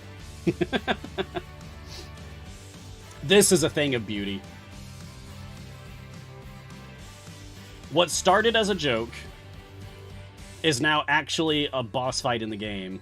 And a cool boss fight, for that matter. Oh, hey, look at this! Wait a second! Hey! It gets a special thing. Tiawat Acid Breath. The Tiawat spews acid breath at the whole party, damaging any champion that fails a dexterity saving throw. God, this is incredible. I love my job. Awesome. Alright. Oh, gosh. Okay. Yeah. Everybody, go play this adventure. It just came out today. This is the Madness of Zugboy. Enjoy it yourself. Go fight Tiawat. This is amazing. Alright, let's move on. Get my actual team out here. Let me turn everything back up to instant speed and skipping cinematics. And now we'll just coast through the rest of today. And I'll answer questions. So, let's get to it. Looks like about 24 questions have been saved up here. Oh gosh, if I answer one every minute, I will just barely get through this. Where's this adventure hiding, Fibrillator? It's at currently the very end of the Grand Tour of the Sword Coast. Because the Grand Tour of the Sword Coast just keeps getting stuff added to it. So this is the most recent adventure in Grand Tour of the Sword Coast. Just work your way through there and you'll be able to fight this yourself. You're welcome. All right. Crazy Matt Captain, what's the new content this week? This. So the new content this week is there is balance updates for Vlania, Rosie, Korth, Walnut, and Jim, a fix for Dungeon Master, and this, what we just spent the last hour reading out loud. Smuggle Beer, by the way, are we still in the Underdark? Yes! And we are also on a mushroom trip, apparently. Count Zero interrupted. Question, for bench slots 4 and 5, what would be good first characters to replace Jarlaxle and Calliope? For speed in slot 4, Sentry. For power in slot 4, Baloth. Also, special mention to Desmond, who is just rad for any of those variants where you are denied positions on the field because of NPCs or whatever. For slot 5, Briv. This guy. Get Briv. Done. Toilet Zombie. Okay. Is there any way to increase click damage outside of leveling it up? When you apply debuffs to monsters, then your click damage will hurt them more. Just like debuffs will also make champions hurt them more. Just all damage against that enemy will be increased, no matter what source it comes from. Also, there's Fire Breath potions you can use that make your click damage, instead of doing what it says the damage is, it makes your click damage do X number of seconds worth of your Bud, your base ultimate damage. How many X number of seconds worth depends on which quality of Fire Breath potion you use. DM ultimate isn't fixed? What? Really? Oh, that's something I can test myself, isn't it? Come on, DM. We've got places to be! Alright, let's do, Sure, that's a pretty long one. Omens, 3 minutes. Alright. And now, Dungeon Master. Activate! Okay, and now that's 3 minutes. And now we're gonna... Oh, not you. Yes, you. Take Dungeon Master out. Put him back in. 454. Oh, what? Oh, I see. It was stuck because of the screen transition. No, that's working correctly for me now. So yeah, it looks like that exploit has actually been fixed. Maybe it hasn't gone out to all platforms yet or something. I don't know. That Irish kid. Silly noob question. That's okay. New players are welcome here. But for someone just beginning their career, how would you all recommend handling potions, most specifically equipment levels? Feels like overwhelming choices. And how exactly do item levels work? What's the cap, etc.? And as continuation, is it worth saving them for specific heroes you may not have yet? Etc. I would recommend holding on to your potions at the beginning until you get to a point where you need them. Like, if you are playing through an adventure variant, and you are, like, so close to being able to finish, if you just had a little bit more power, a little bit more gold, a little bit more health, that's where potions come in handy. So don't just throw them on at the beginning of a run, unless you know that you're going to turn that adventure that you're on, and it should be a free play or a base adventure, not a variant for this. If you know you're going to turn that into a deep push for favor, because favor, you gain favor based on how far you go and all the gold that you collect, and then favor gives you more gold vine in all of your subsequent adventures. So if you invest like a ton of potions, it better be for the purpose of farming for favor. Otherwise, you are wasting them. Oh, just a quick question I'm going to grab out of chat live here real quick. Forge of Souls, TTV. How long have you been playing in Forgotten Realms? Just joined, sorry. No, you have nothing to apologize for. Nothing to apologize for. So this show is currently on episode 196. I've been the host of it this entire time. The show's been going on for a little over 2 years now. I have actually been playing Idle Champions of the Forgotten Realms since December... September 22nd, 2017. On my main account on Steam, the one that you're seeing on screen right now, I have, according to Steam, 22,274.7 hours. I have also played 10 other accounts. Most recently, exactly 1 week ago, I started my 11th account, also on Steam, so that I can see what the new player experience is again. yeah, Riam, it's 22k hours, but you gotta combine all the hours that I have on all my other accounts, too. That's probably another couple thousand. Still, rookie numbers, gotta get those numbers up. Raphael 90340. Question. Mars, yesterday I started a secondary account on Switch. In your opinion, when I should stop doing a Sword Coast quest and start doing Tomb of Annihilation? I got you, fam. Do the same thing that I did on mine. Get to, like, E15 favor in Torm. Get Gem Hunter. That's important. Get Start Strong. That's important. And then once you're done with that, pivot hard into Kellenvor and just, like, get literally everything. And pick up Azaka and Dragonbait as you go. That's my sincere recommendation. Lou is here. What is the item level cap? Ah, right. And for that matter, Irish Kid was also asking about that, and I failed to answer them on that particular part of their question. Sorry about that, but at least we got a reminder from it from Lou is here, so thank you, Lou. Item level cap is really only relevant for ultimate cooldown reduction items. So, look at, Dritztworks. Level 5,079, Icing Death. Level 4,485, Twinkle. Level 4,929, Hooded Cloak of the Faerun Hero. 4,959, Chess Piece of the Lost Homeland. 4,947, Figurine of Guinevere. 508, Horn Charm of Myliki.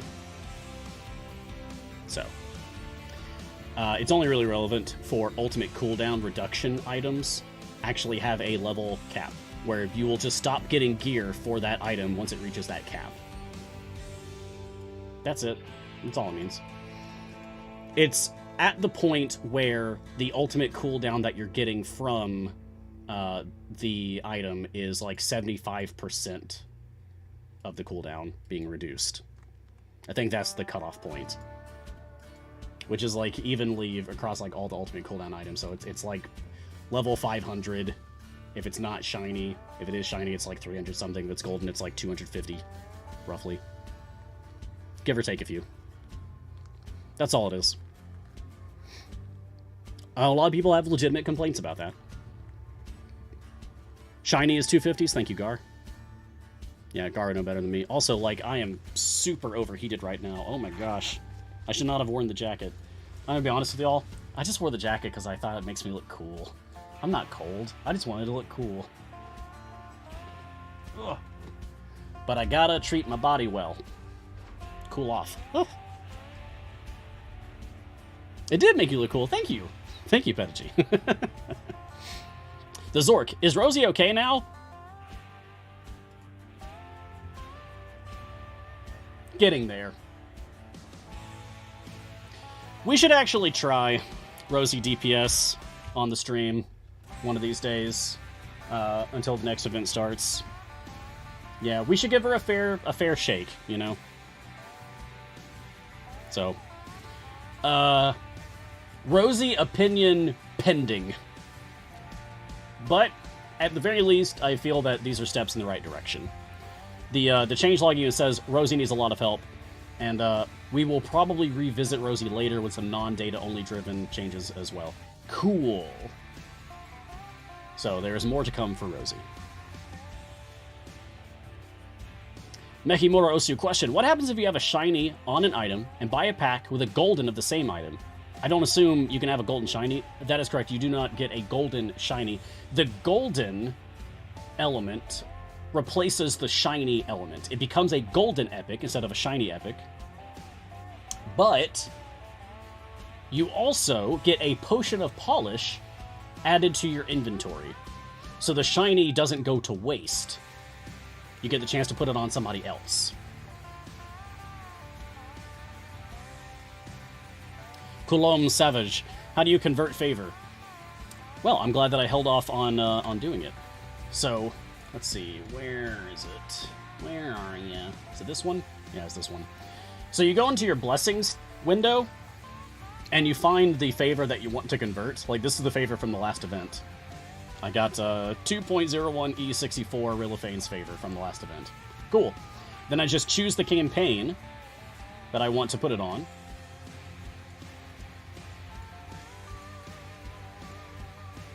Probably just Torm, honestly. It's gonna be Torm.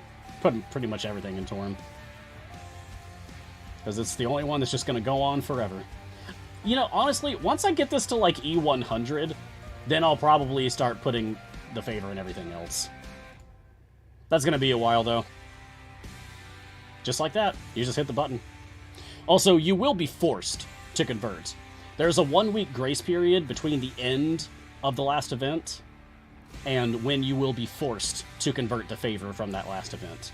So you have time to grind for favor in the campaign that you want to do the conversion for before you move the favor over, so that you can make the most of it, which is useful early on. Once you're like really far into the game, it doesn't really matter anymore, but it's definitely nice when you are still working on your favor totals in your campaigns. That Irish kid, sorry, what are evergreens? New acquires? Good question. No, they're not just the new champions that you get. They are specific champions. So, there's 2 main categories of champions in the game. Evergreen champions and event champions. Champions that are evergreen are not event champions. Champions that are event champions are not evergreen champions. They are mutually exclusive. There's no overlap there. Mutually exclusive. Let's see. Brunor is an evergreen champion. Celeste is an evergreen champion. Naeli is an evergreen champion. Jarlaxle, Calliope, Ashara, etc. The core 12 champions that you start with, they are the core champions, and that is a subset of the evergreen champions category. Why is it called evergreen champions? Because they are perennially available. They are not locked behind an event or a time gate. You don't have to wait for a time gate or wait for a specific event to unlock them. Just like an evergreen tree, they are year-round. So this also includes the non-event champions that you can unlock. For example, Hitch in slot 8. You get him from the newsletter, thus he is an evergreen champion. Drizzt, you get him by completing Overdue Rendezvous, a variant that's early on in the Grand Tour of the Sword Coast campaign. And because that variant is always available, Drizzt is thus an evergreen champion. Olcoria is another evergreen champion. You get her from Waterdeep's Dragon Heist. And there's a few others too. All of those evergreen champions have gear in Silver Chest and Gold Chest, whereas event champions do not. You can get feats for all types of champions from Gold Chests, but gear for event champions will not show up in Silver and Golds, only for evergreens. So I hope that answers the question thoroughly. That is what we mean by evergreen champions. Dance Lover, question and comment. Hey, I was looking at the DLC retirement, and it doesn't seem to be the same as the announcement for it, as seen in Discord. Yes! I knew someone would ask about this. So, I actually got a note from our, executive producer, Chris Dupuis. Because I just asked, hey, is there anything I need to know about the update today for Guiding Hand in, 10 minutes? And so he let me know that, we had previously noted that Zuni would be on sale this week and Prism next. But it's Prism this week and Zuni next. So there you go. Yeah, just a little mix-up, that's all. We're only human. These things happen. Puritan, 74. That Baloth accent was eerily accurate. I did a double take looking over to the screen thinking he had joined the stream. Thank you! Thank you so much! That's the best compliment I've had all day. I really appreciate that, Puritan. I love voices. When I was a kid, I grew up enamored with radio shows and news anchors, and I would try to like replicate their voices, and even cartoon characters I would try to replicate their voices. I just it was so much fun, and I never grew out of that. So when I hear a voice that I like, I try to learn how to emulate it. And Mark Meer as Baloth is a fantastic voice. Baloth Baratil.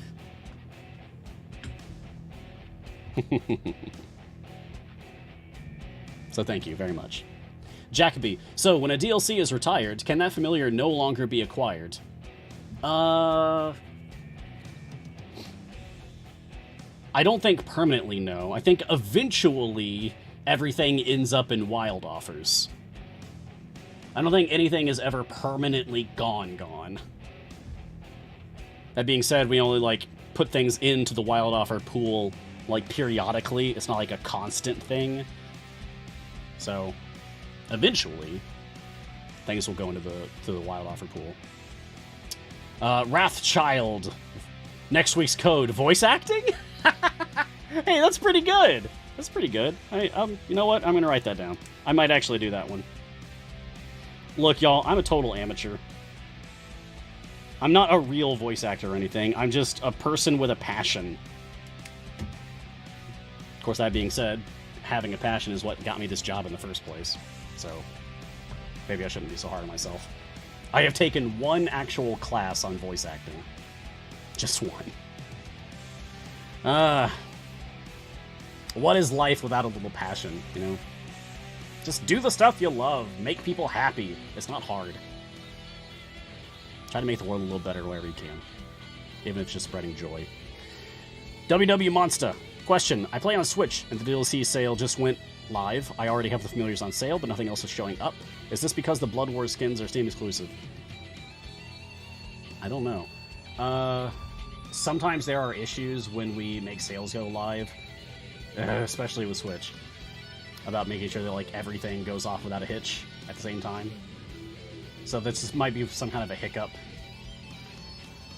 If it still isn't there by like, I don't know, tomorrow, then like tell us, like let me know again, I guess.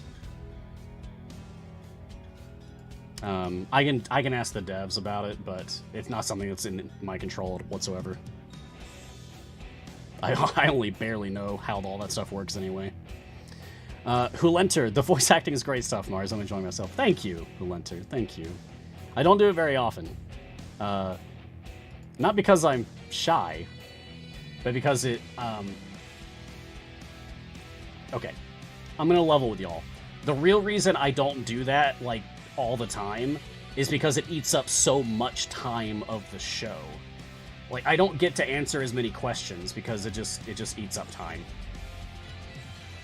But if that's something that, like, y'all really want, then maybe I can do it more often.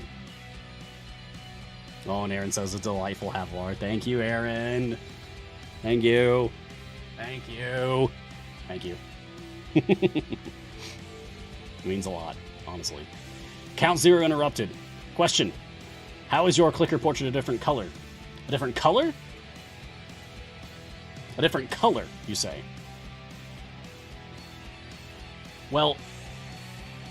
Oh, my click damage. Gotcha. This is a skin. This is a click damage skin. So there's currently 4 different click damage skins. This is the default. Then once upon a time they made green flame clicks. Then once upon a time they made snowball clicks. And now the most recent one available is water clicks, which you can only get once you have access to Shop 3. It'll show up in the gem items. It is 20,000 gems to pick that up. So if you want to save up ahead of time so that you can get it once you have access to Shop 3, just put aside 20,000 gems and just give it some time. By the way, I saw Jay sneak in here. Good to see you, Jay. What's up? Glad to have you. I hope you're still here. This must have been earlier. Garwar says, if they're attacking you, does that make them pangolins? Good. Very good. Thank you. Yes, puns are welcome here. They give me power. Power! Irian, is this the first time we've seen this level of changing on a background? No. The earliest one that I can think of is the final adventure in Tomb of Annihilation. When you are seeing, like, the current ruined state of the city flashing back and forth with, like, the past pristine state of the ruined city. There's a cool effect there. That being said, it is a flashing effect, so that's not great for people who are photosensitive. This is better, because, like, while this is super colorful, and that's great, it's, like, a somewhat slow shifting. Just like that, it just happened. Just like that shifting. Instead of being rapid. So that's better. Dirty Toes B. What changes are being made to Jimothy? I'm gonna be totally honest. I have no idea. I'm not the person making those decisions. And although I have gotten, like, I have started to get people poking me about design decisions. Started to. That is not one that I'm involved in whatsoever. So, I really don't know. I am equally curious what is being done to Jimothy, but I really don't know.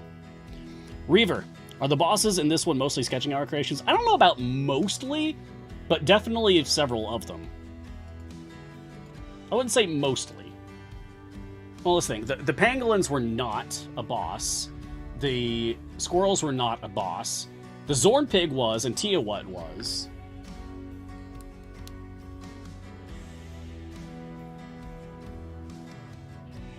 Yeah, so definitely not most. But a few. Fwetter Pills. Just joined? Did we already talk about today's champion balance changes? Anything worth taking a look at?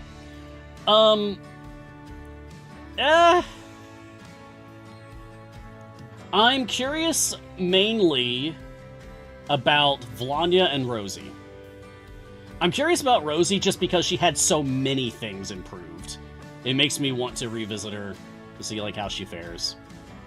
And Vlanya I'm interested in because of how she now has an affiliation with Ariza and Brig.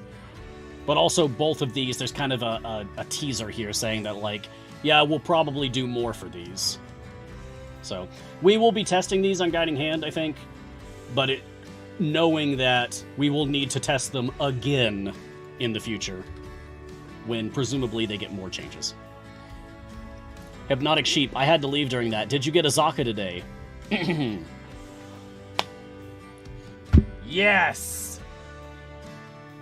I am very happy to tell you that my 1 week old new game, not only did I unlock a Zaka today, it was a race against time. I did have to shove some speed potions into my team.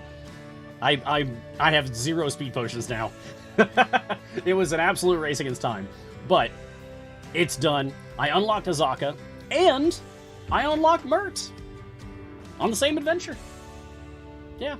I used up all my blacksmithing contracts to do it. Well, except one tiny blacksmithing contract, you know, because I can always be able to look at that blacksmithing menu. It's super useful. Yeah! 1 week! So I can confirm. Oh, and if it matters, if you want, like, another metric to go by, according to Steam, I was at, like, 99 hours. So, like, just cutting it under 100 hours of gameplay. So it is possible, totally free to play, if you're aggressive, and you start with a nice platform promotion, you can unlock a Zaka and Mert in 1 week. Very fast. Yes, Gar, that was with Whittle's Champions of Renown pack, which is stupidly strong. My god. Very powerful. And actually, for that matter, something that I want to start doing for the Wednesday afternoon show, because I started the new game on a Wednesday afternoon, right? I want to start doing just, like, my progress report graphic, just like a weekly thing. And just put it up during the... Yeah, if you started a new account a week ago without that promotion, you're not going to be as far. That promotion is enormous. I look forward to starting over again without the promotion, because maybe it's a little too strong, honestly. But let me see about... That's not the one I want. Where's the one I want? Is it this one? No. Is it... There we go. The report card. That's what I named it. Report card. Week 1. Okay. Here we go. Boop.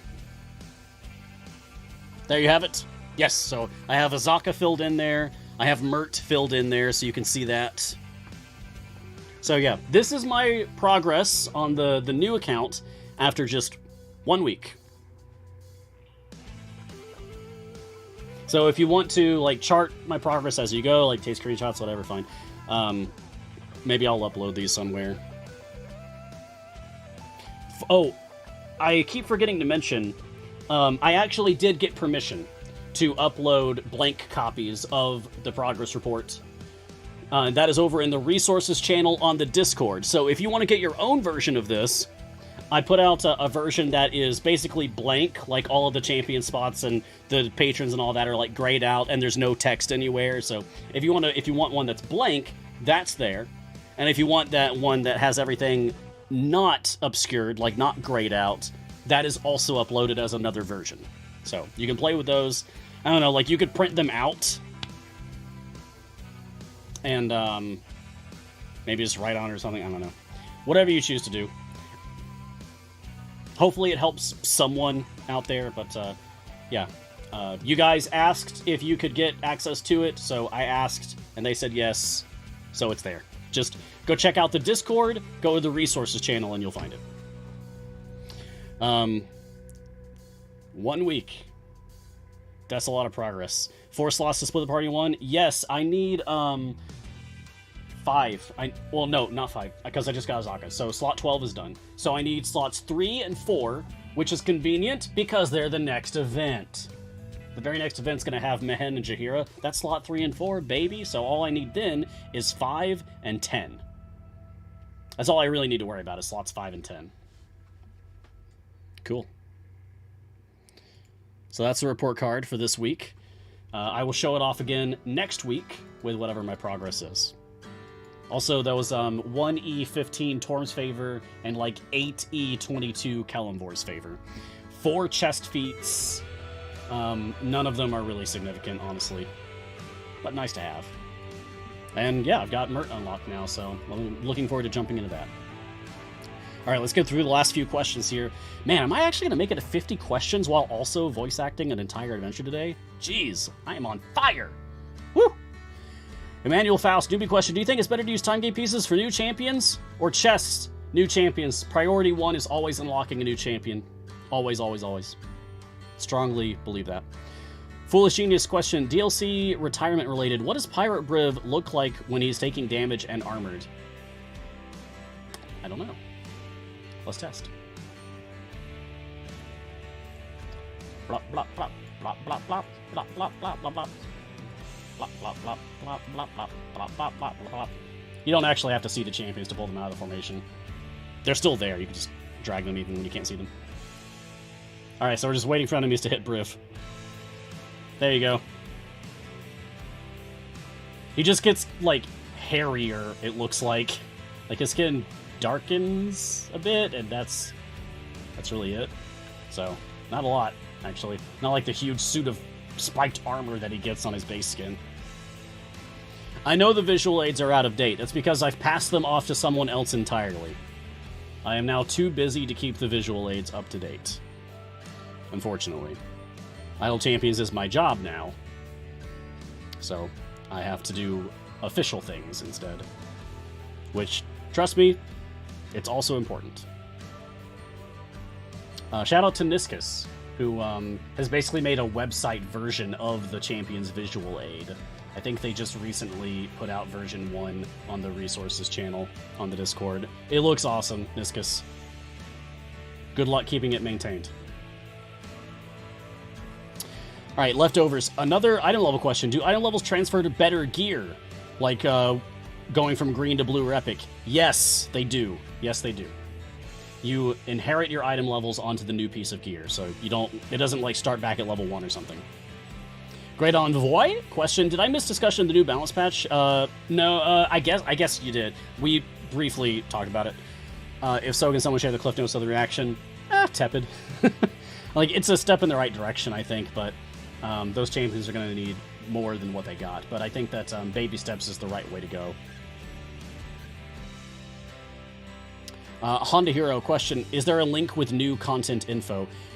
There is. It's up on the blog. I don't have the link handy. Looks like Martin's already on top of it. Nice. Thank you, Martin. You're on fire today, my friend. Unless that was Jay or somebody else. I don't know. Somebody on the CNE Games account got that. Thank you. Raphael, question, did you ever want to be a voice actor?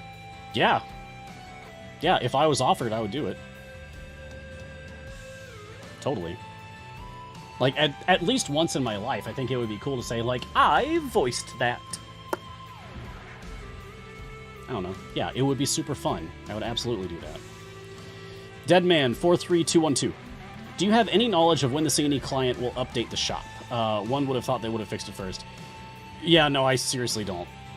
I really do not know when Shop 3 is rolling out for everybody else. I don't know. All I know is that they are still working on it. That's literally all the information I have. Thorhike, what is Split the Party, guys? I'm kind of new. Well, no worries, Thorhike. So, you'll eventually get access to this button. You'll see this little button down here, Adventuring Parties. And when you first click on this, you're not going to see this. You're going to see like a warning disclaimer message. And then you click past that, and then you'll see something that's like this. You'll see a message that says, like, unlock a new party, and there'll be an unlock button. And when you click on that, I can't do it because I've already done it, but when you click on that, it will come up with a little adventure dialogue that looks just like any other adventure that you might go on, and it says, split the party. It's a challenge where you don't get any favor.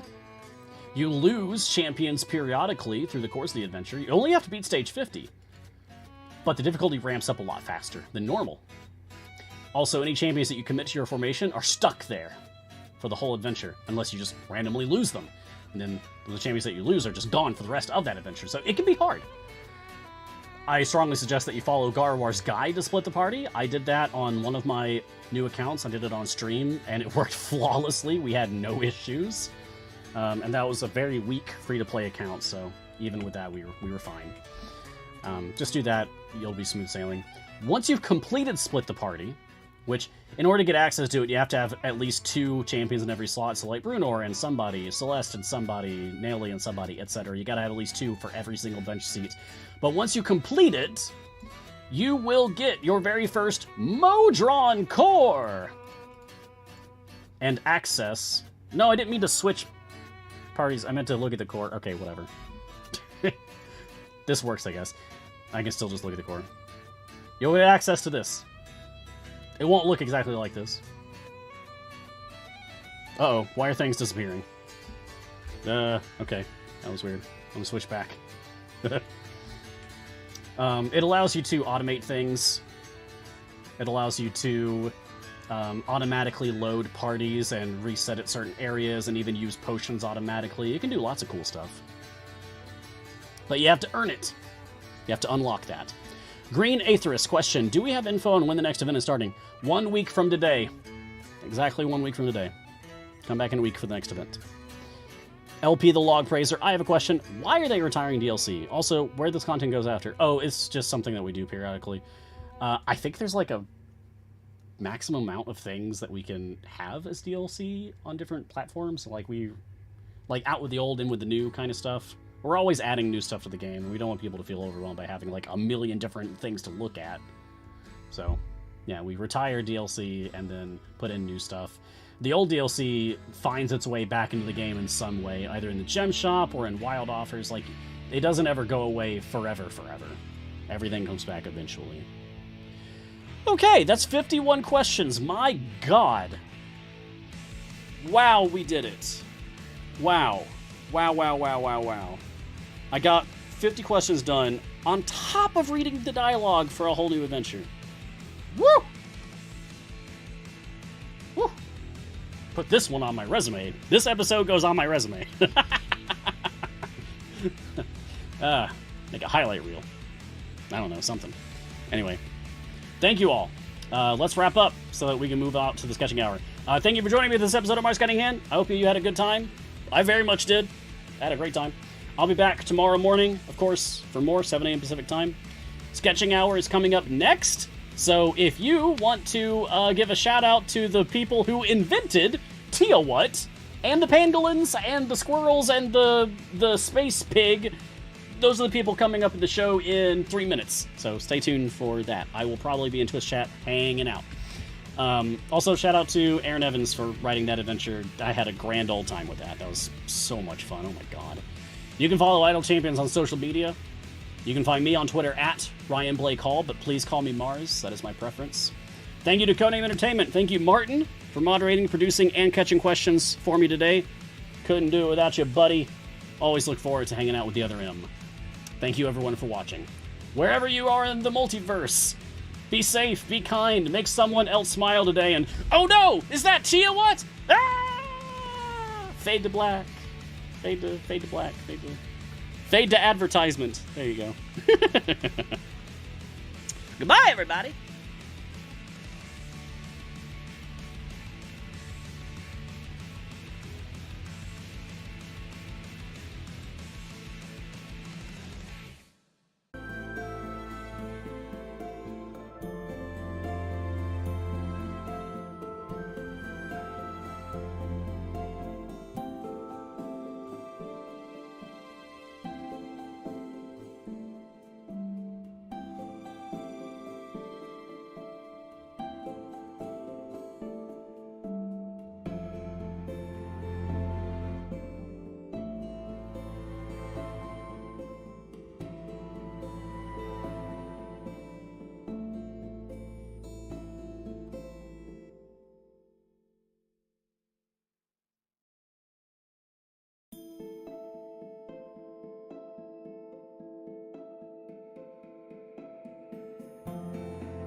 Hello, everyone, and welcome to an episode I've been excited for all week.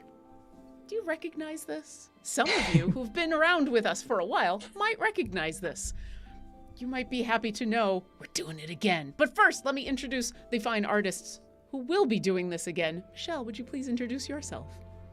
Hi, I'm Michelle Papadopoulos. I'm one of the artists at Codename Entertainment, and yeah, looking forward to another Tiawat. And Alexis, would you introduce yourself? Hi everyone, I'm Alexis. I'm the art lead for Idle Champions, and it's happening again. So the briefest of TLDRs, we did this to celebrate the release of the Trials of Mount Tiamat way back in episode 19, and we're on 45. And so, you know, we had fun, and a lot of people have been asking, hey, would you put Tiawat in places? And I don't know if you've noticed, but if you started playing the Grand Tour of the Sword Coast recently, there's some new adventures and variants, and there is a special variant in where there's a lot of sketching hour stuff that might come up. But first, before I go into all of that, we're going to do another one.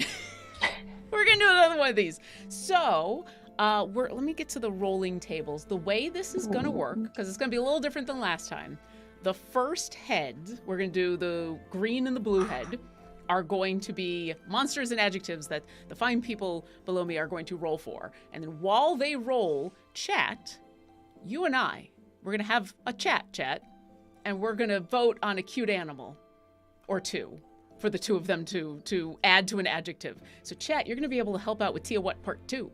But first, let's get the first head going. So let's get monster first. Okay.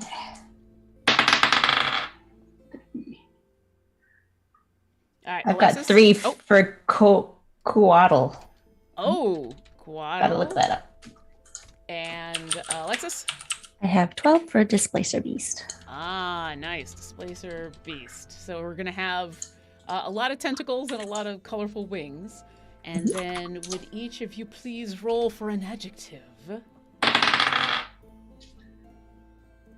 I've got Rocky, number 17, Rocky. All right. And a 1 for singing. Ooh, we're going to get a singing Tiamat. I'm excited. All right. So, as normal, the the wonderful artists are going to get started on this art. They have prepped the red head because, you know, we only have an hour. And so we've got a base for them to work off of. Oh, geesh, I've looked over at chat and everybody's already giving suggestions and I'm happy. Hold off on your suggestions for like 5 minutes. Give me 5 minutes. I have a lot to talk about. Today is a fun day. So, first off, we got Martin in the chat. Hello, Martin. Thank you for modding for today. Today may be a little more hectic than normal sketching hour days. Normally, the sketching hour is a very calm and relaxed atmosphere. And today, we might have a little bit more fun going on. So thank you, Martin, for all of your help today. And then let me go into slightly more detail. So a update to the game dropped 3 hours ago that added 2 new adventures and 2 new variants. And we're specifically going to talk about the Madness of Zugboy. And some of you may have gotten a heads up that this had happened if you had been listening or watching to Champions of Lore, because the wonderful Erin M. Evans, who is the author of these adventures, admitted on air that this might have been the favorite thing that she's written so far. And this is why. So if you end up playing those adventures and that variant, you will see some very familiar creatures. I'm not going to spoil all the creatures because there's more than just Tiamat in there. There's a couple in there, and actually my favorite is not Tiamat. It's something else. But the whole adventure includes them coming across Tiamat, and so of course we had to go with Tiamat because why not? So definitely, if you get a chance, download the latest update if it hasn't already updated on your game, and tell us how you like some of these weird creatures that have shown up in the middle of the game. Because, like, we have 2 familiars that have been added, but this is the first time that the creatures that you all created are showing up in their native habitat.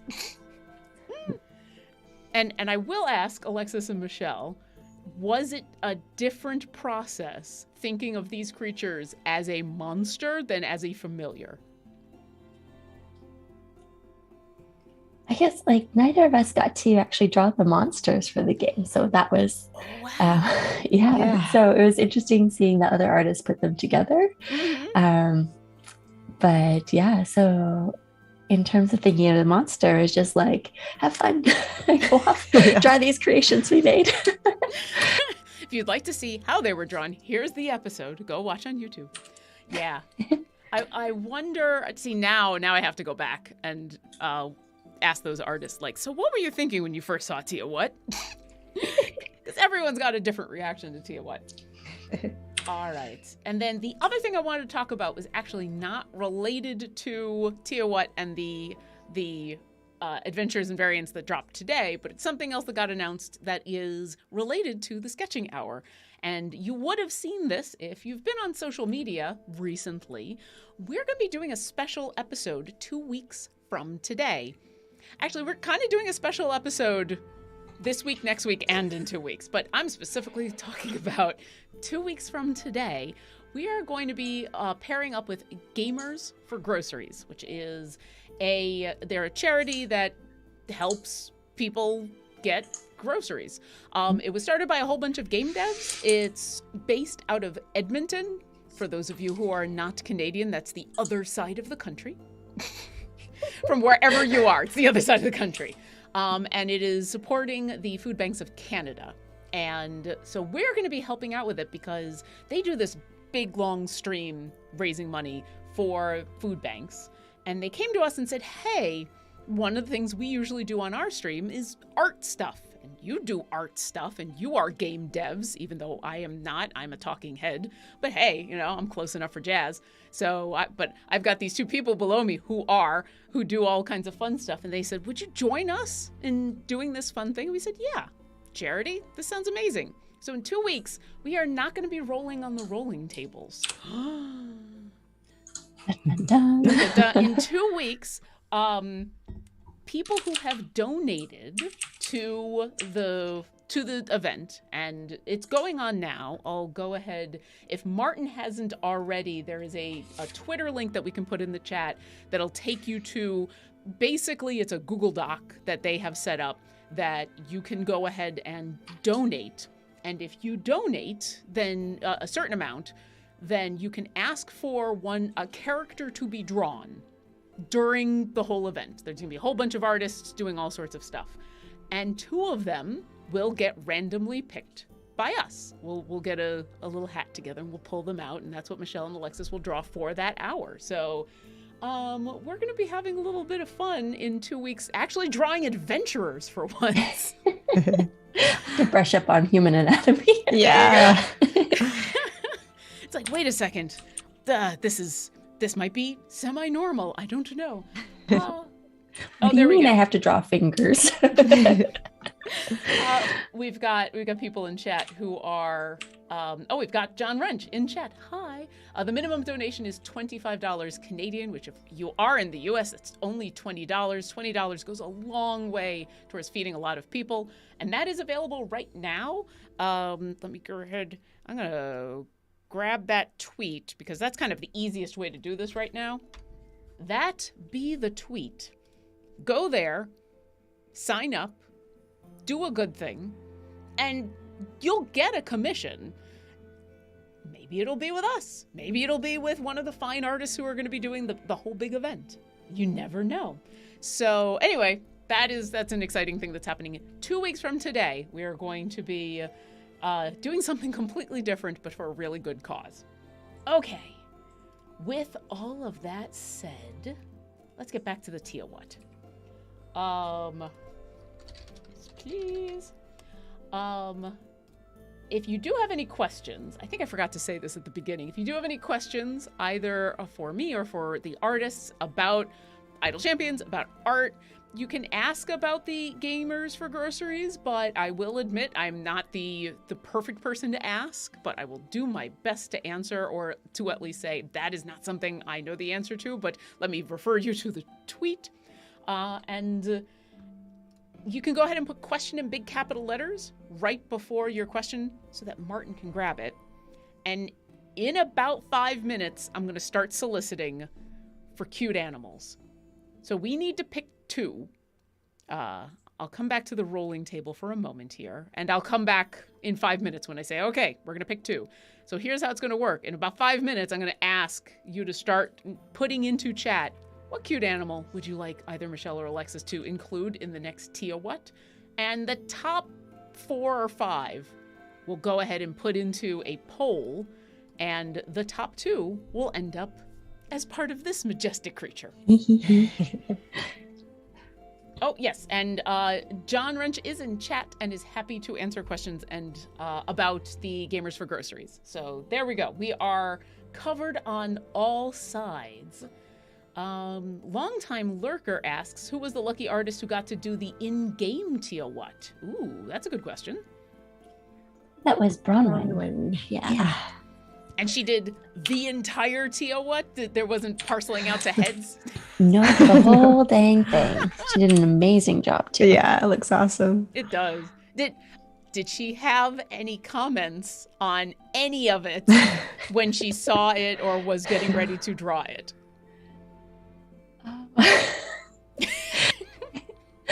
I couldn't remember, but I think, probably something along the lines of the teeth and the hair.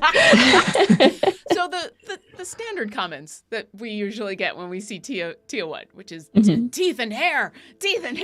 Yeah, that's. I think the teeth were literally we had rolled with human teeth. Yes. Mm-hmm. Yeah, you know, the dice are fickle. The dice do fun things sometimes. Mars is in chat. Hi, Mars. Clearly, we have to make Tia what, Tia who, Tia where, Tia when, and Tia why. Then we do a Tia, which is each head is one of the previous heads. One from each of the previous abominations. Okay, all right. That's a lot of Tiamat's cousins. There we go. I'll go with cousins. If there's another reason to do another Tia what version and Michelle and Alexis are on board, maybe. This seemed like the perfect opportunity, though. Yep. And, perhaps one day we can tackle other multi-headed beasties. That's true. There's chimeras, there's hydras. That's 8 heads, though. That's a lot of heads in 1 hour. We have to get more artists in. Yeah, no kidding. There we go. That's our 2-hour, 4-hour artist special for the 8 heads of a hydra. But chimera could be fun because that's 3 heads. So if each of you did 1, and then the 3rd head, I don't know, with special guest star. There we go. Special guest star Lauren. Here, look at this creature. Which one of the heads do you think was drawn by Lauren? It's not going to take you long. Not going to take you long to guess. It would be fun, but yeah, I would stand out. Star Chaser 43 says close. Oh, so I said close enough for jazz.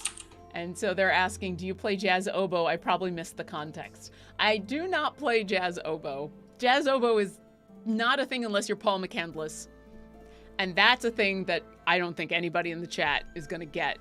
But there really is no jazz oboe. The phrase close enough for jazz it's kind of a little bit of a fun dig at jazz players about how you can just kind of play anything as long as you get close enough to what you were supposed to play. It's fine. It's a friendly way of saying that. So close enough for jazz is, you had a lot of leeway on something and you got close enough. It's fine. Okay, so Our Green Paradox has a question that I don't think we can answer, but maybe I'll go back to some of the people who had to go through this process and ask. Our Green Paradox was asking, when you went to Wizards asking to do Tia what and the rest of the sketching our creatures, what was their reaction? I don't know. I hope it was joy. We'd have to ask Chris Dupuis. Yeah. I will consult with Dupuis and find out, but my guess is after the first 2 creatures that went in as familiars, they had a good idea of what this show is about. And so hopefully it was just all joy, but I do not know. I mean, obviously they were happy because here we are. Mm-hmm. It worked out in the end. It did. Mm-hmm. R3AR asks a very good question that I forgot to say at the beginning, as I was saying a lot of things, is asking what is the name of the program? So our artists are using a program called Magma Studios. It's just on a website that you can go to and log in, and you can share a canvas with a bunch of different people, which is how the 2 of them are working on the same canvas and how we can watch. I'm technically there on this canvas as well. I'm just hidden. Hypnotic Sheep is asking, what were the roles today? I think I missed it. Well, you know what? This is a good time to pause. So the first 2 roles, we've got a Rocky Displacer Beast and a Singing Coatl for 2 of our heads. But for the next 2 heads, like I promised, let's come up with some cute animals. We're going to come away from the art for just a moment. So here we go, chat. I'm going to take a brief consensus, and I need to know, of all the cute animals on this list, what do you think are the 4 that we will put to the vote? What are the top suggestions that you really, really want to see on a version of Tiamat? We've got owls, otter or red panda. Yeah, we're kind of specifically going with this list. Just to keep it within not a infinite number of things, and to not accidentally do a cute animal we've already done. So from this list, cuttlefish, ferret. I'm seeing ferret and shark a lot. Interesting. A couple people going for raccoon. Dahulmic plate grip unicorn, while awesome and definitely cute, was a monster that actually has come up before. So good choice. We've already done it. Yeah, shark and ferret I'm hearing a lot of. I'm also seeing a bunch of giraffe and raccoon. I mean, giraffe is... I mean, Tiamat already has a long head. Could you imagine a giraffe-sized head? That could be a lot of fun. Cuttlefish is also... It's also getting up there. Giraffe. Huh. Alright. I think... Alright, I think I got a list here. Let's do... Alright, I've got 5 here and I need to pare it down to 4. You know what? No, I don't. I think we can do 5 in the poll, right? Martin. Hi, Martin. I'm talking to you directly from the other side of the screen. We can do 5. There we go. All right. We are not going to cut this down. So the 5 things we're going to put on the poll, we'll have a poll up. You'll get to vote, and the top 2 will be the cute animals that will get added to Tiamat. So we've got ferret, shark, giraffe, raccoon, and cuttlefish.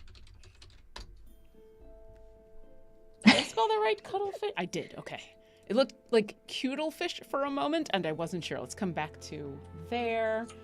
So yes, we're going to get that poll going. And by we, I mean Martin, because Martin is awesome. Set it for a couple minutes. You know, enough time that everybody in chat can do a vote. And the top 2 will become the cute animals that will be added to this head right here, which is already looking amazing. I'm all for this singing displacer beast. I kind of want a microphone stand and a mic. I'm not asking you to draw this, but like I'm ready for that microphone to just be right there. So like, I'm ready. All right. I was thinking of having the microphone wrapped up in a tentacle, and then I was like, nope. There we go. It's gonna be too hard. That's a lot going on. And I love that you've already got so much color on those wings, because I thought about that when Coatl came up. I'm like, ooh, those rainbow wings are going to be cool. And so now we've got wings on wings. Yeah. I'm trying not to make them like super colorful because I'm like, oh, it has to be kind of a blue still, but I don't know. I It'll like it. be whatever you want it to be, Michelle. Yeah, I guess so. I agree. No rules. So those of you listening at home, the poll is up. Go ahead and vote for what you want to see. I'll go ahead and add my votes to the fun. And the top 2, in about 10 minutes, we'll be doing another roll of adjectives, and then these will be the 2 cute animals that will get added. Yeah, people are now in chat, basically trying to get people to vote for their favorite. I see people, vote ferrets, go for raccoon. Come on, shark. Team raccoon. All right. Okay, so while that vote is going on, Luke McKay is in chat, and Luke says, for Tiawat 2, should the red dragon head be wearing glasses to be distinctive from the first Tiawat? Maybe a mustache? One of those Groucho Marx glasses and mustache things. See, my answer was going to be, you got 4 other heads to tell the difference for. But I am amused by the idea of Tiamat being old enough that she needs bifocals. But only for the red head. Mm-hmm. Only the one head. Garwar says, oh my god, a Tiawat version, and it's the C&E streamers' faces. I'm both amused and horrified. Garwar consistently in multiple chats this week has said things that have made me both amused and horrified. If you're watching Children of Erte last night, I know what you said, Garwar, and I was amused and horrified. Oh, yes. Alias Buck says, borrow the mustache from Griddled Champions. There you go. Sobe Snake 94 asks, how old is Tia what? Well, what episode was that again? 19. 19. So that would have been 35. That would have been 22 weeks ago in the real world. How old Tia what is in the D&D world? Infinite. Tia what has been and always shall be. Mm-hmm. What is eternal? Oh, all right. We've got winners. We've got winners. Coming in with 33% of the vote is Raccoon. And taking it from Cuttlefish by just a tiny amount with 26% of the vote is a Shark. So we've got a Raccoon and a Shark. Would either of the artists like to claim either a Raccoon or a Shark? Oh, man. I would claim shark if I had. Yeah, go for it. I'll take raccoon. Yeah? Okay. I love raccoons. Okay, cool. Awesome. Raccoon. I love that I asked that, and the two of you had this look like two people getting ready to duel. Like, I respect you, but I want that shark. Raccoon. Okay. We've got 6 more minutes, and then it'll be time for head 2. Or whenever you tell me you want head 2. I mean, really, that's what it is. But because I never know. I think I look over at the art and I'm like, oh, they're done. That looks amazing. And both of you go, oh no, we have much more to do. So.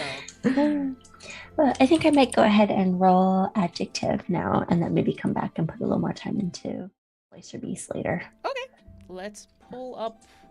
There we go. So go ahead and roll for your adjective. Might as well do the same. Ooh, ghostly. Ghostly. So a ghostly raccoon. Mm-hmm. And how about you, Michelle? I'm re-rolling because I got singing. Oh, I also got ghostly now. I got 4. Okay, I'll re-roll again. Third time's a charm. Yeah. 13, slimy. Ooh, slimy. All right. Well, that'll be interesting. I guess it's a good thing it's one of the heads that's on the bottom, so it's not dripping on top of the head around it. All right. So to recap, we've got a rocky displacer beast, a ghostly raccoon, a singing coatl, and a slimy shark, all attached to a red dragon with wings called Tiamat. I mean, if this is the first time that you've watched the Sketching Hour, welcome. This is really not that far off from a normal episode. There's just a lot more going on. Slimy shark feels appropriate, says Cine Jen. Yeah. Sometimes the adjective and the monster or cute animal, they pair really well.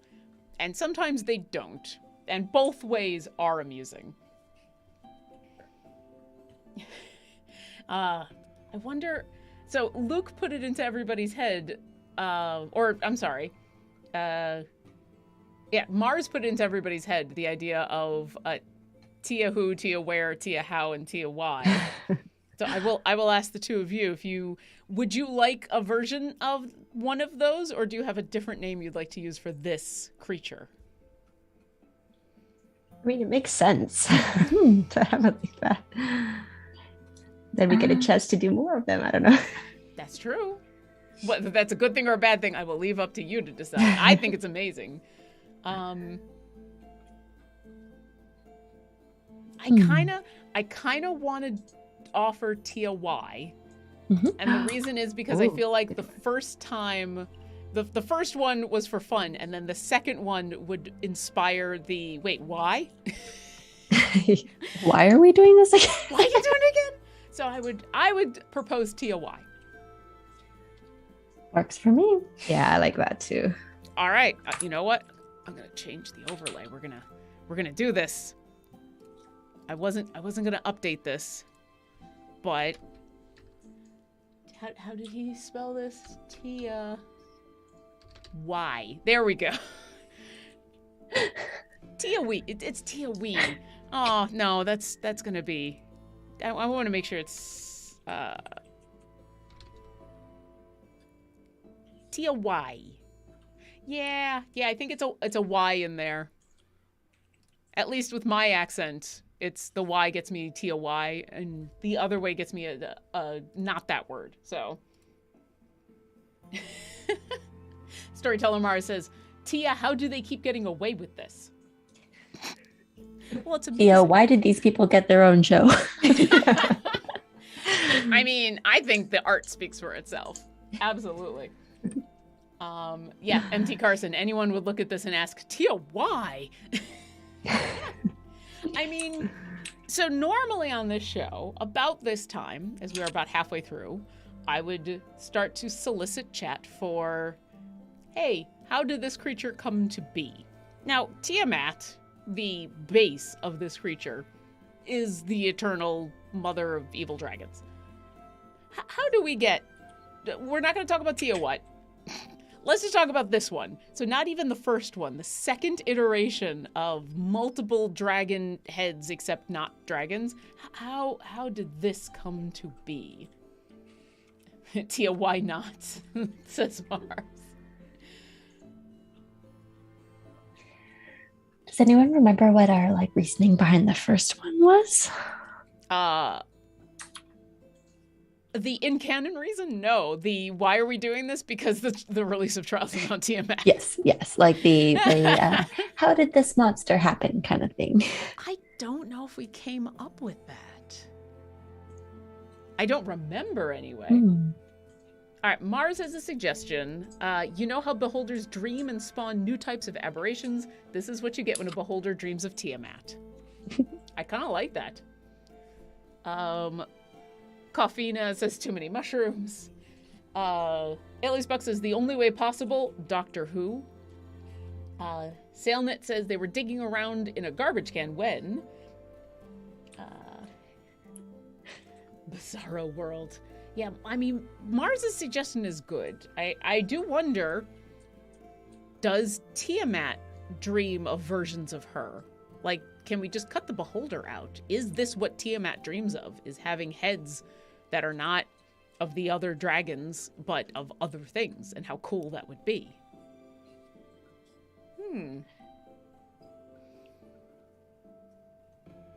So is that Tiamat going to a Halloween costume party?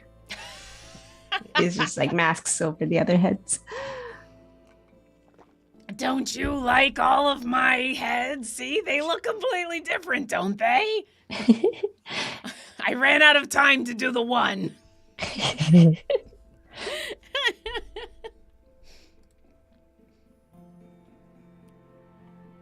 Yes. Oh, Dirty Toes B. I almost said this, but I'm glad that you did. Does Tiamat dream of electric dragons? Yeah, I like Mars's suggestion a lot, but I feel like the answer to that is this is what Tiamat dreams of. Because what would the mother of evil dragons, what could she possibly dream about that she does not have the ability to gain herself? This. Versions of herself in alternate dimensions and alternate realities. I mean, the Fizbins talked about how you could have different versions of the same creature across multiple universes. Maybe this is, and dragons can kind of connect with their own versions from different universes and sometimes kill them and eat them and become more powerful. But let's not talk about that. Let's just talk about them being different versions in different universes. And this is just a adjacent universe Tiamat. And where Tiamat is the mother of a lot of creatures. Of sharks, koalas, displacer beasts, and raccoons. And dragons. Sorry, I keep forgetting about the red head for some reason. Let's see. Oh, Phantasmic Ghost 2 is talking about the shark head. How terrifying would it be if the shark head had no neck and was on the chest just beneath the red head? I mean, I think it's going to be terrifying anyway. Oh, yeah. John Wrench says, Tia Multiverse. That is the the classification of all of these creatures. Is Tiamat really a dragon? No. She's a Tia multiverse creature. Yes. Mars says, okay. So you know owlbears, right? And Ummerhulks? Yeah. A wizard did it? Yeah. Somewhere out there is a wizard, absolutely obsessed with Tiamat, and trying to create a tribute to her majesty, and failing. Miserably. Or succeeding. I mean, look at the majesty of this creature. I mean, this is... Tia Y is going to end up the next contestant on The Masked Singer and is absolutely going to get to the semifinals. I mean, absolutely. And the next time Tia Y enters any kind of athletic competition with 4 wings, how could they lose? Although they're constantly listening to their left. I had to think about it for a second. I'm like, the quaddle is on here. Yeah, to the left. Just listing slightly to the left. Oh, I've lost my thing. There we go. Yes, the sketching hour has become its own multiverse. You thought Marvel had an interconnected universe. Welcome to the sketching hour universe. Oh yeah, Remus 2 says, the Coatl monster looks cute, and the raccoon cute creature looks scary. And how this is funny. And this has kind of been a thing that I've seen both of you do, and where the cute things end up looking scary and the monsters end up looking adorable. Is that on purpose or just the way it works out? Just the way it works out sometimes. Yeah. Or are you just always trying to make things cute, and the cute things, when they are doubled cute, they then look scary? A cute squared equals scary. There's an upper limit, and once you reach too much cute, it circles back to scary. Mm-hmm.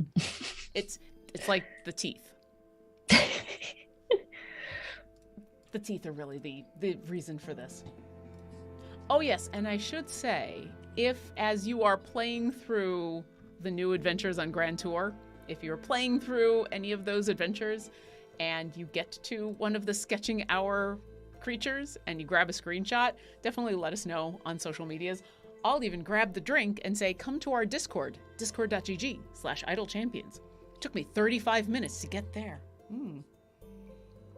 Come to our Discord.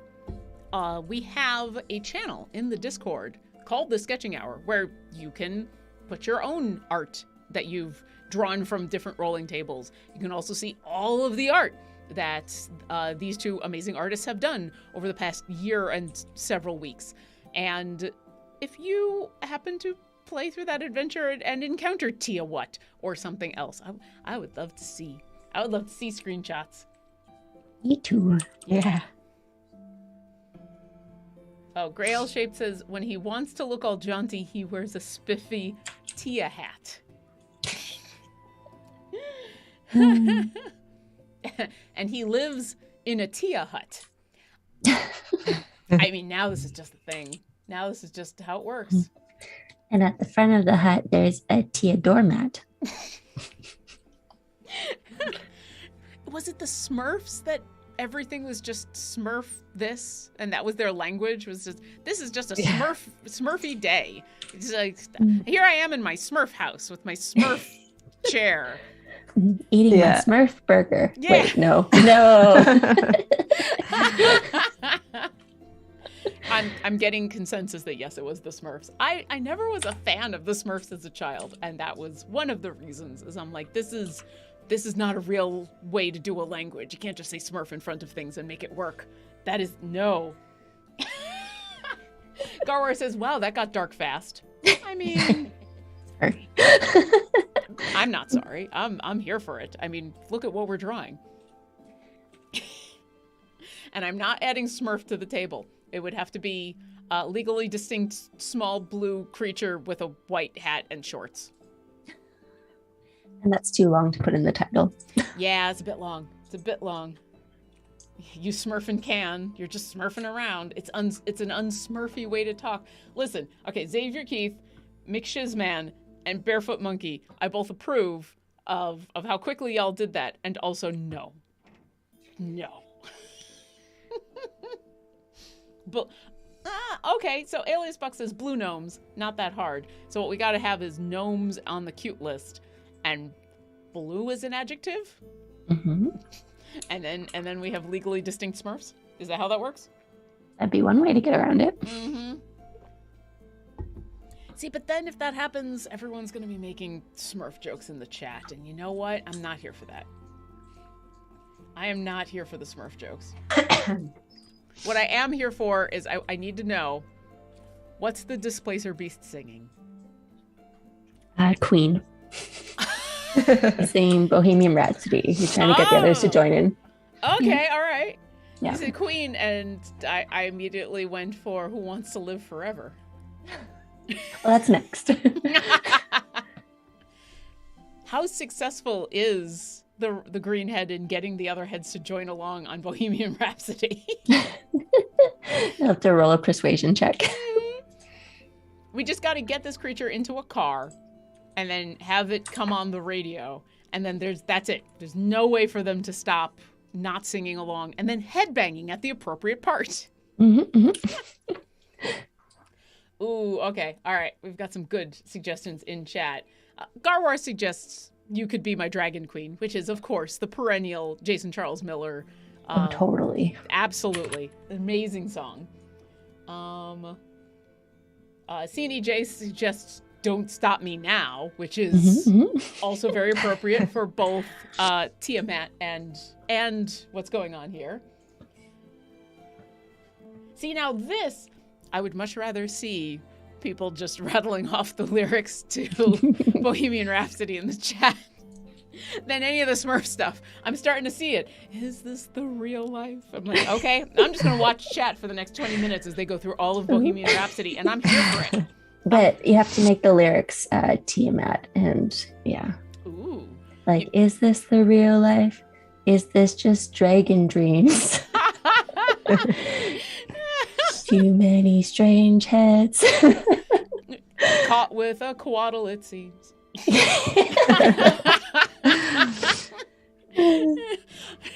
Open your eyes. The raccoon looks up to the skies and ooh.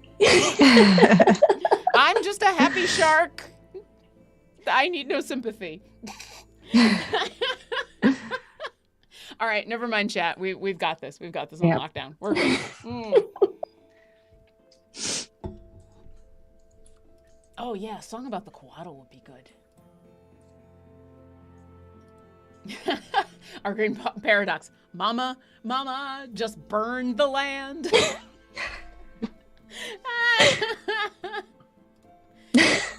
But then the section in the middle, the headbanging section, that's just the middle riff, that's awesome. That doesn't change at all. Nope. And then all 5 heads are headbanging, and it'd be amazing.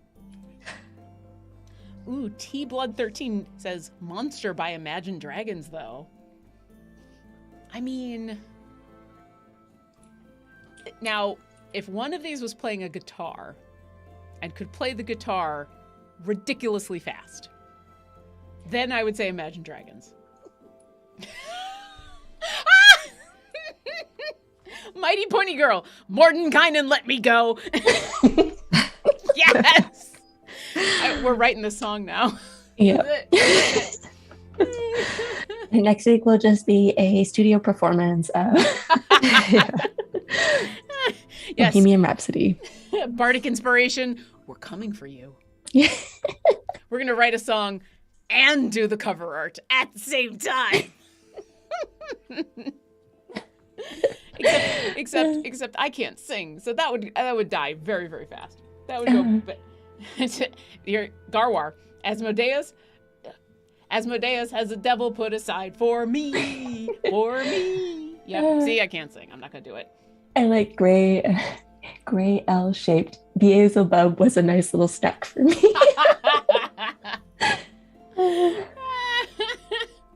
I need someone to be like collecting all these and putting these together, and then go put those into the Discord, into the sketching hour as a full-on song. Mm-hmm. And then we commission Jason Charles Miller to make that song happen. Oh, ye old dice goblin. That is an excellent question.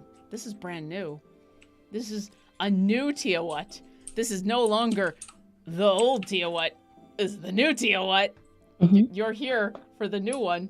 We're just almost at the end because in the 45 episodes that we have done, our artists have gotten ridiculously fast. And I feel like the next time we do this, we have to do a Hydra and you have to do 3 heads each. Bahamut Rhapsody. Ooh. That's a good name. That's a good name. I like that. Yeah. Tiamat doesn't like that, but that's half the fun. Yeah. I see a little silhouette of a gnome. Yeah, someone needs to just put this all together and put it into the Discord so that we can read this off later. Yeah. If you've just arrived, first off, welcome. Second off, hi. This is a weird episode, but we're having fun. Welcome to Tia What Part 2. If you've just arrived, to recap what we have going on, if you have been playing Idle Champions today, there was a new 2 new adventures and 2 new variants dropped in the game in Grand Tour of the Sword Coast. One of those is the Madness of Zugboy, in where you can see sketching our creations in that adventure. And specifically, one of them is the original Tiawat. And so in honor of Tiawat going into the game, we are doing a second round of Tia Y. And let me pull this up again. We've got a slimy shark, a singing coatl, a ghostly raccoon, and a rocky displacer beast. And most of the lyrics to Bohemian Rhapsody changed to work for Tiamat. That's where we are. So if you'd like to jump in on any of this, on the new Tiamat, on the new adventure, on the Bohemian Rhapsody lyrics, welcome. Come on in. To the right place. Yes. Or the wrong place. Okay, no los dos. Oh, did I say the displacer? Yeah, the displacer beast is singing. Is that not what I said? Oh, no. I've got them written wrong. Whoops. Thank you. It is the singing and the rocky. There we go. I failed on my recap. Singing displacer beast, ghostly raccoon, rocky coatl, and slimy shark. You should see my notes. They are a mess right now. Trying to keep up with all of you is a challenge that I adore, but my notes are a mess. Garwar says, this is the closest the C&E channel gets to Shark Week. For now. Yes. I mean, that's when the Hydra should happen, right? Is Shark Week. And then all the heads are just different versions of sharks instead of snakes. I like this idea. How many different shark heads can we think of? Because all I can think of is like the shark that you've got drawn there, Michelle, and then a hammerhead. How many more? Yeah, there's a goblin shark. Oh, And yeah. a tiger shark. And a bull shark. Whale shark. Okay, all right. A dog shark. Is that a thing? Yeah, they're like little. What? I caught one once when I was fishing. Just like little sharks. And put it back. Okay. And back. I saw a dead one on a beach once. Oh. I didn't know this was a thing. Any of ones of so. Okay, that is kind of cool. The dogfish. And you have several smaller sharks. Spiny dogfishes of the family Squalidae. Squalidae? They're called spiny dogfish, spur dog, or skittle dogs. Dog. Oh. I mean, this is from the Encyclopedia Britannica, and so you know they can't be wrong because they're British. So I'm going to call this a skittle dog from now on. That's amazing. I did not know there was anything called a skittle dog out there. And KPL here says cookie cutter shark. I now want a cookie shark and a skittle shark. I want all the sharks. Nan Breadloaf says, I just saw Tiawat in the new adventure. It's magnificent. I'm glad you enjoyed. Hopefully you were able to beat that area and you were not destroyed by Tiawat. She is fearsome. Oh, now everybody's looking up. Goblin Shark. Yeah, CNEJ has mentioned. Go look up Goblin Shark. I have already looked up that mouth, that toothy maw. If you ever want to see a terrifying toothy maw, go look at a Goblin Shark. It is aptly named. Not everything is aptly named. That one is.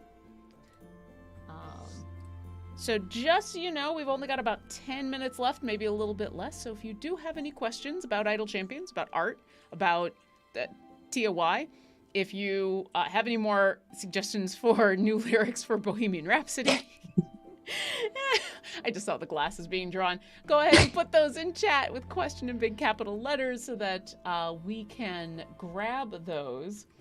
And yeah, Martin was also trying to desperately tell me that I had things switched around. So thank you to both of you.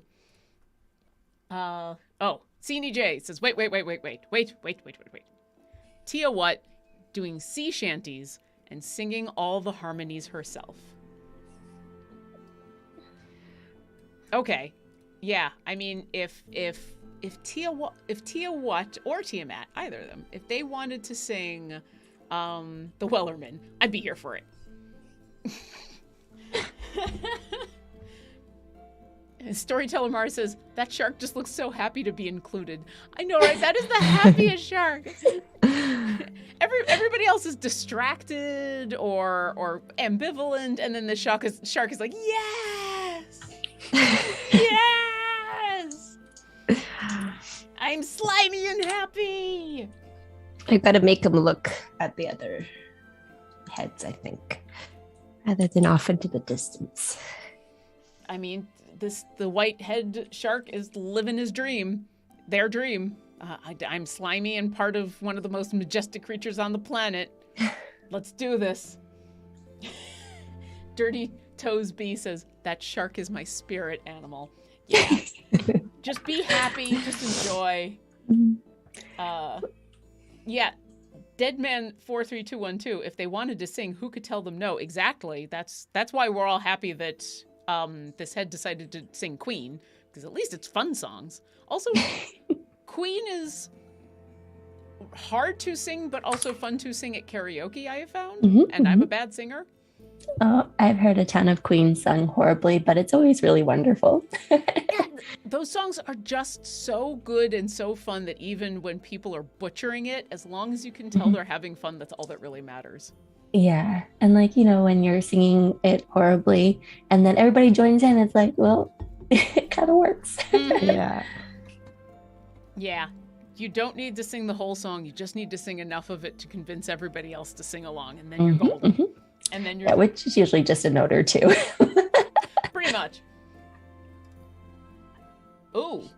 Kinra Vip says, am I counting correctly? This thing gets 9 attacks. 3, 4, 5, 6, 7. I mean, I think Tiamat does. So why not? I mean, Tiamat is a goddess and legendary and all of those things, so probably 9 attacks.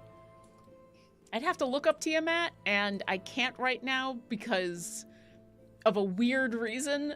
I can't go to the D&D Beyond site at the moment because they're doing an excellent fundraiser for Jasper's Game Day, and they put on the front page the Twitch channel so that when you go to the front page, it automatically starts to play, which is awesome usually, except when I'm streaming, and I don't want that to come through the stream, so I can't look up Tiamat at the moment.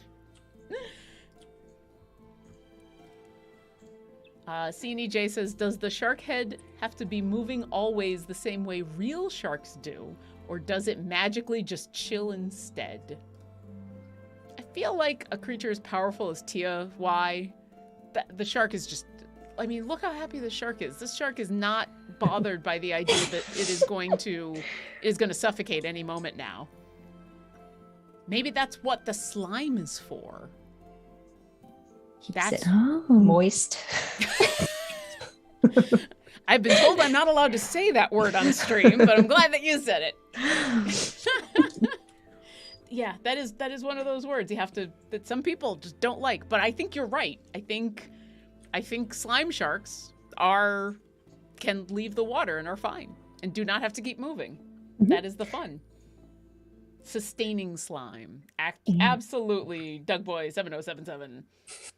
Maybe it doesn't have to keep moving, but it just likes to sort of like sway back and forth all day. It's just It's just grooving. If the green head is hopping along to constantly the song. Yeah, That was right? being sung. Yeah. Yeah. Those two heads are just living the best life. They've got a thing going on. The raccoon and the coatl, they're business. Those are business heads. Those are business heads doing business, the business of Tiamat. And the other two are just like, yeah, party time in Avernus, woohoo! and then the redhead just in the middle the whole time. Yep, Oh, you added a mustache. I did. Oops, move my cursor. I didn't even notice till just now. Oh my god, that's amazing. Storyteller Mara says, I don't know why. Don't ask me to explain, but the glasses and mustache make me think, oh, this one is a lawyer. This is the intelligent Tiamat. Just puts the glasses down. I don't know. I don't. The goatee immediately makes me think evil, but Tiamat was already evil, so does the evil goatee on an evil creature just make it good? Maybe it just neutralizes it to neutral. Ooh, maybe. Because I mean, the curly mustache I've seen on both good and evil villains and heroes, but that Goatee, Star Trek has taught us that as soon as you have that goatee, you are evil. That's amazing. All right, we are at the end of our show with this amazing TOY. Holy cow. Let me say a few things before we go. First off, if you haven't gone and played the new adventure and the new adventure variants in Grand Tour, we have a blog up, and there's some information on the blog, and you can come to our Discord and find out where to find those adventures. You do have to have completed some other adventures to get to that, so if you're still working on Grand Tour stuff, you might have to do a little bit more, but go into the Underdark. You'll find it eventually. Also, if you missed it, in 2 weeks, we are going to be doing an awesome fundraiser with the wonderful people over at Games for Groceries. And I'm going to put the tweet back in chat as soon as it stops arguing with me. There we go. That's the tweet. Thank you, Connor the Shadow, for subscribing. I hope you enjoy your emotes. So yes, in 2 weeks, we're going to be doing a special with Gamers for Groceries. That is a wonderful organization that raises money to help with food banks in Canada, and our two artists are going to be they're going to be drawing a random special commission from people who are donating to that charity. So if you want to follow that link, it'll take you to a Google form where you can fill it out and do a donation, and maybe yours will be one of the ones that's drawn on the Sketching Hour in 2 weeks. You never know. And finally, let me just say thank you to Mars for being in chat, and thank you to Martin for hanging out and dealing with this episode and all of the last minute things that I threw at you. I really, really appreciate it. Alexis, where can people find more of your wonderful art on the internet? I'm on Twitter at AlexisThero and on Instagram at alexis.thero. And Michelle, where can people find more of your amazing art on the internet? I'm on Instagram at Michelle Papadopoulos and Twitter at Art of Michelle. And if you want to see both Tia What and Tia Why, they are both going to be available in the Discord, discord.gg/idlechampions. I'll drink. You can find me as Obaloran on Twitter, where I will not be posting any art because I don't do art. But maybe I'll sing badly Bohemian Rhapsody for you at some point because now I'm inspired.